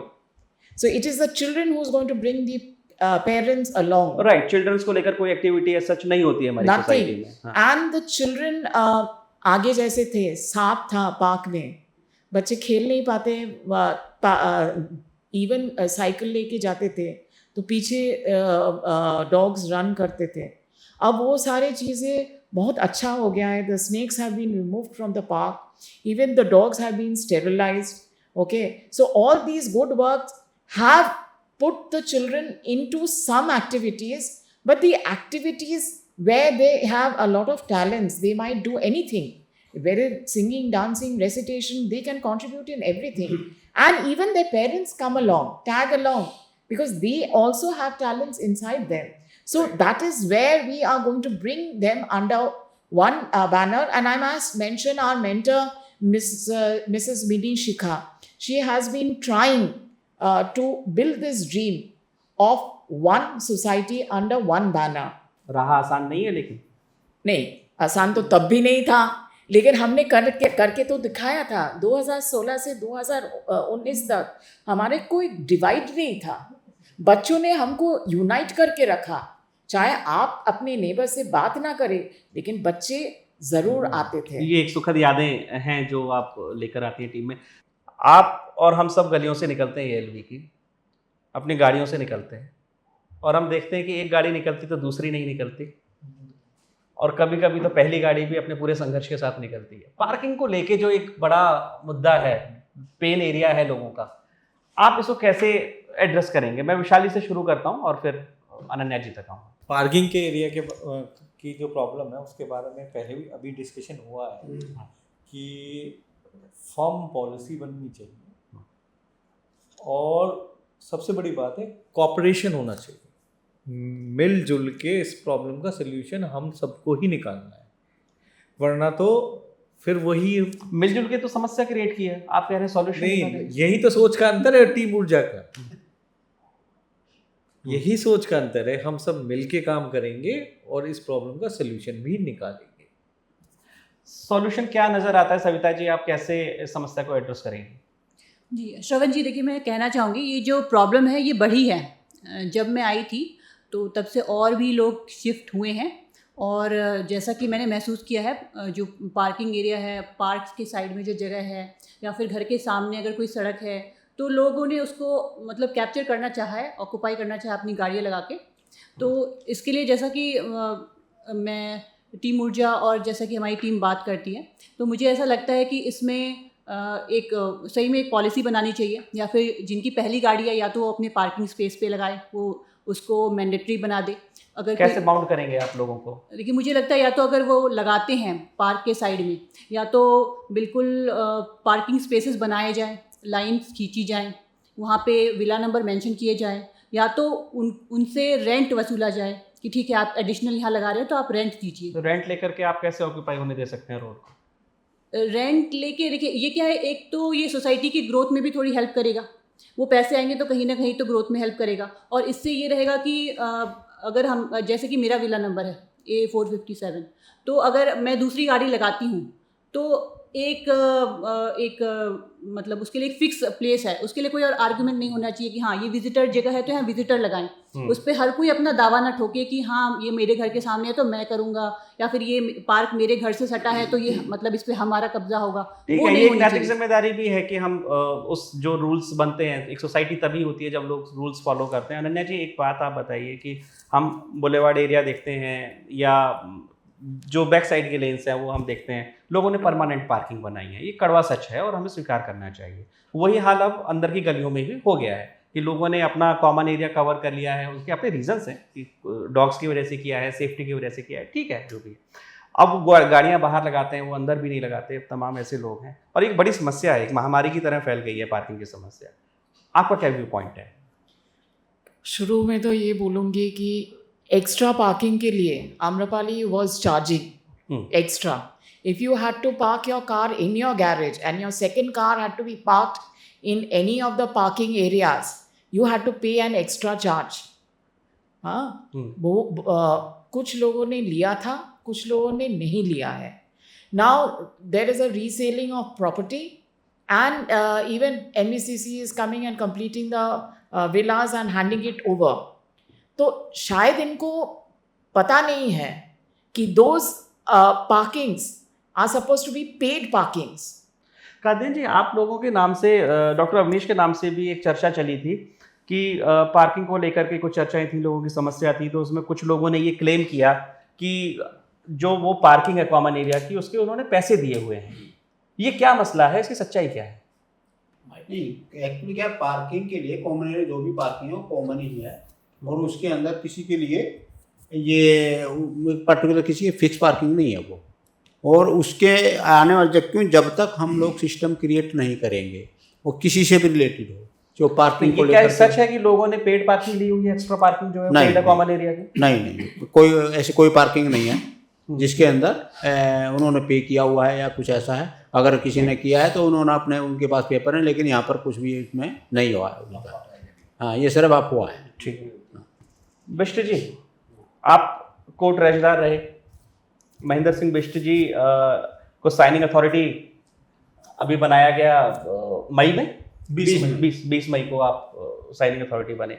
लोगों का एक ये आरोप कह सकते हैं कि आप बड़ा चुप रहे हैं, बड़ा साइलेंट हैं, आपका क्या कंट्रीब्यूशन है, आपका क्या इन्वॉल्वमेंट है, वो लोगों को नज़र नहीं आता, वो समझ में नहीं आता, दिखता नहीं। पहले इस पे आप अपना पक्ष रखिए। मेरा एक्चुअली में काम करने का तरीका डिफरेंट है। अगर दिखा के काम करें तो काम होता नहीं है। अगर जो आज हमारी इतनी अचीवमेंट दिख रही हैं, जो कार्य दिख रहे हैं एओ के 2 साल के अंदर, वो अगर हम बता के करते हैं कोई भी कार्य तो वो कार्य कभी सफल नहीं होते। जितने कार्य हमने साइलेंटली कर लिए और वो हमारे उपलब्धियों में शामिल हो लेकिन गए। ये तो विपरीत है, आपके काद्यान जी, डॉक्टर साहब, ये तो बिल्कुल डंका बजा करके काम करते हैं कि करने जा रहे हैं और ये कर दिया, तो ये तो बड़ा विपरीत उन कार्यों, जो कार्य डंका बजा के करते हैं, उन कार्यों में कम से कम 3-4 महीने वेस्ट करने पड़ते हैं। बिश जी, क्योंकि जो लोग आपको जानते हैं निजी तौर पर और आपकी सोशल लाइफ को जिन्होंने ऑब्जर्व किया है, आप 14-15 साल से समाज सेवा से जुड़े रहे हैं और बहुत सारे काम आपने किए हैं। जो आपने कहा कि आप साइलेंटली काम करते हैं पीछे, अपना लोग करने का एक तरीका होता है, उससे समझते हैं। जनता देख रही है कि आप बुजुर्गों के लिए, महिलाओं के लिए किन सुविधाओं पर काम करेंगे। एक बड़ा एक ऐसा एरिया है जो अननोटिस्ड कह सकते हैं या कि अनएड्रेस्ड अभी रह गया है। तो ठीक है, एक मैं आखिरी सवाल के साथ आना चाहता हूँ डॉक्टर अवनीश गुप्ता के पास, क्योंकि दोनों पक्ष हैं, आप 10 मेंबर्स हैं, एक दूसरी टीम है जो अपने 10 सदस्यों के साथ मैदान में है। क्या वो 10 सदस्य कभी आपके पास, बोर्ड मेंबर्स के पास, कभी वो सुझाव लेकर के आए जिनकी कंप्लेंट उन्होंने तमाम व्हाट्सएप ग्रुप में चर्चा के रूप में और सेंसेशन के रूप में सामने रखी? कभी कोई सुझाव, कभी कोई प्लान, कभी कोई रेजोल्यूशन या अपनी तरफ से वॉलंटरीली कुछ करने के लिए कभी सामने आए, उन्होंने प्रपोज किया बोर्ड को कि हम ये करना चाहते हैं सोसाइटी के वेलफेयर के लिए? कभी ऐसा कोई ऐसे इंसिडेंट्स रहे? देखिए, जो अभी विपक्षी की जिसकी आप बात कर रहे हैं, टीम निष्ठा की, उसमें 3 सदस्य तो वो हैं जो हमारे एग्जीक्यूटिव बोर्ड में थे रेगुलरली, अमित गोयल जी, अजीत वशिष्ठ जी और परमेश्वर जी, राइट। उसके अलावा जो 2-3 सदस्य हैं, ये वो सदस्य जो टीम शिशिर में पिछला इलेक्शन लड़े थे और हार गए थे, पंकज गुप्ता जी और आपके मीर जी, और 3-4 सदस्य नए हैं। देखिए, मैंने उन नए सदस्यों का नाम भी लगभग तभी सुना जब बैनर पे आया। उससे पहले हाँ, व्हाट्सएप में या एक सोसाइटी में एक नेबर्स के रूप में, को रेसिडेंट्स के रूप में मैं उन्हें जानता था। लेकिन हाँ, ये बिल्कुल सच है, वो एक पीस ऑफ पेपर ये नहीं दिखा सकते कि उन्होंने कभी भी किसी समस्या को लेकर वो बोर्ड के पास आए हों या कोई समस्या ऐसी हो जो उनके कहने के बाद अनएड्रेस रही हो। और मैं तो ये कहूँगा कि किसी समस्या के साथ आते तो समाधान भी बताते तो हम उसको करते। लेकिन ठीक है, आज वो दूसरे पक्ष में खड़े हैं, वो भी सोसाइटी के वेलफेयर के लिए खड़े हैं। मेरी तरफ से देखिए, लोग अपने विचार व्हाट्सएप ग्रुप्स पे रखते हैं, तमाम आलोचनाएं होती हैं, कोई समस्या होती है, कभी कोई समाधान लेकर आया कि बड़ी समस्या है, सोसाइटी परेशान है, कुत्तों की समस्या है, इंक्रोचमेंट की है, बारिश का पानी भर गया था, या दूसरी समस्याओं को लेकर के, कि ये एक सॉल्यूशन है, क्या बोर्ड इस पे काम कर सकता है? हम वॉलंटरीली एक कमेटी बना करके, समिति बनाकर आपके साथ सहयोग करके काम कर सकते हैं? मैं आपको इसका एक जवाब दूंगा। मैंने व्हाट्सएप पर भी लिखा था।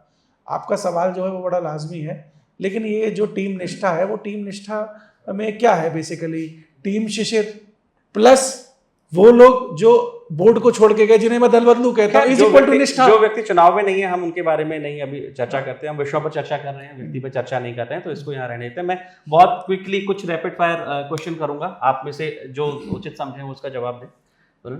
पहला सवाल मैं रखना चाहता हूँ, क्या अब आप चुनावी मैदान में जीत कर आते हैं, आपका बोर्ड बनता है, अगर ये संभावना बनती है, तो आप क्या ऑन कैमरा ये जवाब देने के लिए तैयार हैं कि आप हर महीने प्रोग्रेस रिपोर्ट जारी करेंगे?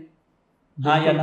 बिल्कुल करेंगे। और हमने अभी भी हर महीने तो नहीं, लेकिन हर दूसरे महीने ऑडिट रिपोर्ट समय पर सार्वजनिक करेंगे। अगर मेरा बोर्ड रजिस्टर हो जाएगा तो ऑडिट रिपोर्ट होगी, नहीं होगा तो अकाउंट रिपोर्ट होगी। जीबीएम टाइम टू टाइम कराएंगे? जीबीएम साल में 2 जीबीएम का प्रोविजन है, बिल्कुल कराई जाएगी। 2 से ज्यादा क्यों नहीं? 2 से ज्यादा की अगर आवश्यकता होगी, स्पेशल मीटिंग्स की आवश्यकता होगी, उनके प्रोविजंस हैं। कंप्लेंट ट्रैकिंग सिस्टम बनाएंगे? बिल्कुल, आज भी बनाने का पूरा प्रयास किया गया। माईगेट के लिए अगर आप देखेंगे तो अपने आप एग्जाम्पल है, करीब 8000 कंप्लेंट रिजॉल्व हुई है। प्रोफेशनल मेंटेनेंस एजेंसी लाने का वादा निभाएंगे? ये सिर्फ वादा नहीं, संकल्प है। एनक्रोचमेंट के खिलाफ बिना भेदभाव के कार्रवाई होगी? भेदभाव का सवाल ही नहीं उठता। क्या जो भी नियम, अब आप कह रहे हैं कि ईओई रजिस्टर्ड होगी, तो जितने नियम बनेंगे वो सभी रेजिडेंट्स पर समान रूप से लागू होंगे, या वहां पर अपने बोर्ड और बोर्ड के चहेतों को थोड़ा सा मार्जिन आप देके चलेंगे? देखिए, सबसे पहले बोर्ड पर ही लागू होंगे। क्या सिक्योरिटी अगले 1 वर्ष में प्राथमिकता देंगे? G4S या SIS। पार्किंग पॉलिसी लिखित रूप में लागू करेंगे? पार्किंग पॉलिसी लिखित रूप में पहले भी ड्राफ्ट की गई थी, लेकिन लागू टोटो में इसलिए नहीं हो पाई क्योंकि हमारे पास संवैधानिक पावर्स नहीं थे। आवश्यकता पड़ी तो गंभीर मुद्दों पर क्या रेजिडेंट्स के साथ नियमित ओपन हाउस मीटिंग के लिए तैयार रहेंगे? ऑनलाइन ऑफलाइन जैसी भी आवश्यकता होगी। यदि टीम का कोई सदस्य व्यक्तिगत हित के टकराव में पाया जाता है, तो क्या उसे उस निर्णय प्रक्रिया से अलग किया जाएगा या साथ रखा जाएगा? आज भी किया गया और आगे भी किया जाएगा। इसीलिए आप देख सकते हैं निष्ठा में 3 कैंडिडेट बैठे हुए जो हमारे पुराने बोर्ड मेंबर्स हैं। आखिरी और कड़वा सवाल, क्या टीम आज ये स्वीकार करती है पिछले कार्यकाल में भी कुछ कमियां रही होंगी बिल्कुल नहीं है, जो कार्य करेगा उससे और गलतियां उनसे होंगी, सीख कमियां भी लेकर आगे होंगी। बेहतर काम करने का बिल्कुल, जो कार्य करेगा गलतियां होंगी, सीखेगा भी और बढ़ेगा भी। और यदि चुनाव कल आप सोकर उठते हैं और चुनाव परिणाम आपके पक्ष में नहीं आता है, हाँ, आप बोर्ड के मेंबर नहीं होते हैं, हाँ। तो क्या उस सिचुएशन में भी अगले दिन आप सोसाइटी के लिए उतनी मेहनत करेंगे या 100% सेवा केवल चुनाव तक सीमित है? 100% कॉपरेशन उन लोगों के लिए होगा जिसको जनता चुन के देगी। टांकेचाही बिल्कुल नहीं करेंगे। आप विपक्ष में रहें या नेतृत्व में, चाहे आप रूल करें चाहे विपक्ष में, सोसाइटी के हित में काम करते रहेंगे या जब तक अवसर नहीं मिलेगा बोर्ड में तब तक? पक्ष विपक्ष कुछ नहीं होता, अफसर कुछ नहीं होता। जिसे कार्य करना होता है वो सोसाइटी के रेजिडेंट के रूप में भी कर सकता है। और जो लोग मुझे जानते हैं उस बात को जानते हैं कि रेजिडेंट के रूप में ही मैंने मॉनिटरिंग कमेटी में आने से पहले रेजिडेंट के रूप में कार्य किया था, तब मुझे मॉनिटरिंग कमेटी में लिया गया। या यहाँ बैठा हर व्यक्ति, साहब ने एक रेजिडेंट के रूप में कार्य किया, मैडम ने एक रेजिडेंट के रूप में कार्य किया, आप 5 काशी ने एक ऐसे रेजिडेंट के रूप में कमेटी के अंदर, बिजली की कमेटी के अंदर कार्य किया। और ऐसे ही लोग हमारे गुलदस्ते हैं आज की तारीख में। पहले 5 बड़े काम आप क्या करना चाहेंगे बोर्ड में आने? Facility management company, rain water harvesting, विद्युत ट्रेंच का रिपेयर, और जो हमारे ठेकेदारों की जो एंट्रीज हैं एग्जिट्स हैं इनको पूरी तरीके से यूटिलाइज करना। और सबसे बड़ा काम सोलर एनर्जी और सिक्योरिटी। धन्यवाद, आपका बहुत बहुत धन्यवाद। आप लोगों ने मीठे तीखे सभी सवालों के जवाब दिए। रेजिडेंट्स की जो भी शंकाएं थी उनको मैं जितनी भी क्षमता के साथ आप लोगों के सामने रख पाया वो मैंने रखी। बहुत अच्छा रहा नए लोगों के विचार जानकर, पुराना अनुभव और बड़े तकनीकी बिंदुओं पर चर्चा हुई। और आप लोगों का रिपोर्ट कार्ड जनता तय करेगी, तो 10 में से 10 या 10 में से 0 या जहां भी आपको जनता छोड़े। तो इसी इंतज़ार के साथ फिर हम आपसे अगली चर्चा में शामिल होंगे। बहुत बहुत धन्यवाद। आज टीम ऊर्जा ने रेजिडेंट्स के सवालों का बेबाकी से जवाब दिया। कुछ सवालों के जवाब मिले, कुछ सवालों पर दस्तावेज भी सामने रखे गए, कुछ सवाल ऐसे हैं जिनका अंतिम जवाब चुनाव के दिन रेजिडेंट्स अपने वोट से देंगे। कहावत है कि सच को शोर की जरूरत नहीं होती। एओए का चुनाव किसी की जीत या हार भर नहीं है, यह तय करेगा कि अगले 1 साल में एएलवी किस सोच, किस कार्यशैली और किस भरोसे के साथ आगे बढ़ेगी। याद रखिए, लोकतंत्र की सबसे बड़ी ताकत न किसी पद में होती है, न किसी व्हाट्सएप ग्रुप में, न किसी एक व्यक्ति में। सबसे बड़ी ताकत होती है आपका वोट और आपका विवेक। इसलिए वोट दीजिए चेहरा देखकर नहीं, चरित्र देखकर, वादा सुनकर नहीं, पिछला काम देखकर। और चुनाव के बाद भी सवाल पूछते रहिए, क्योंकि जवाबदेही सिर्फ चुनाव तक नहीं है, पूरे कार्यकाल तक चलनी चाहिए। आखिर में बस एक बात, नेता बदलने से पहले व्यवस्था बदलने की सोच रखिए। और व्यवस्था बदलने का पहला कदम है जिम्मेदारी से किया गया आपका मतदान। धन्यवाद। मैं श्रवण कुमार आपसे विदा लेता हूं। नमस्कार।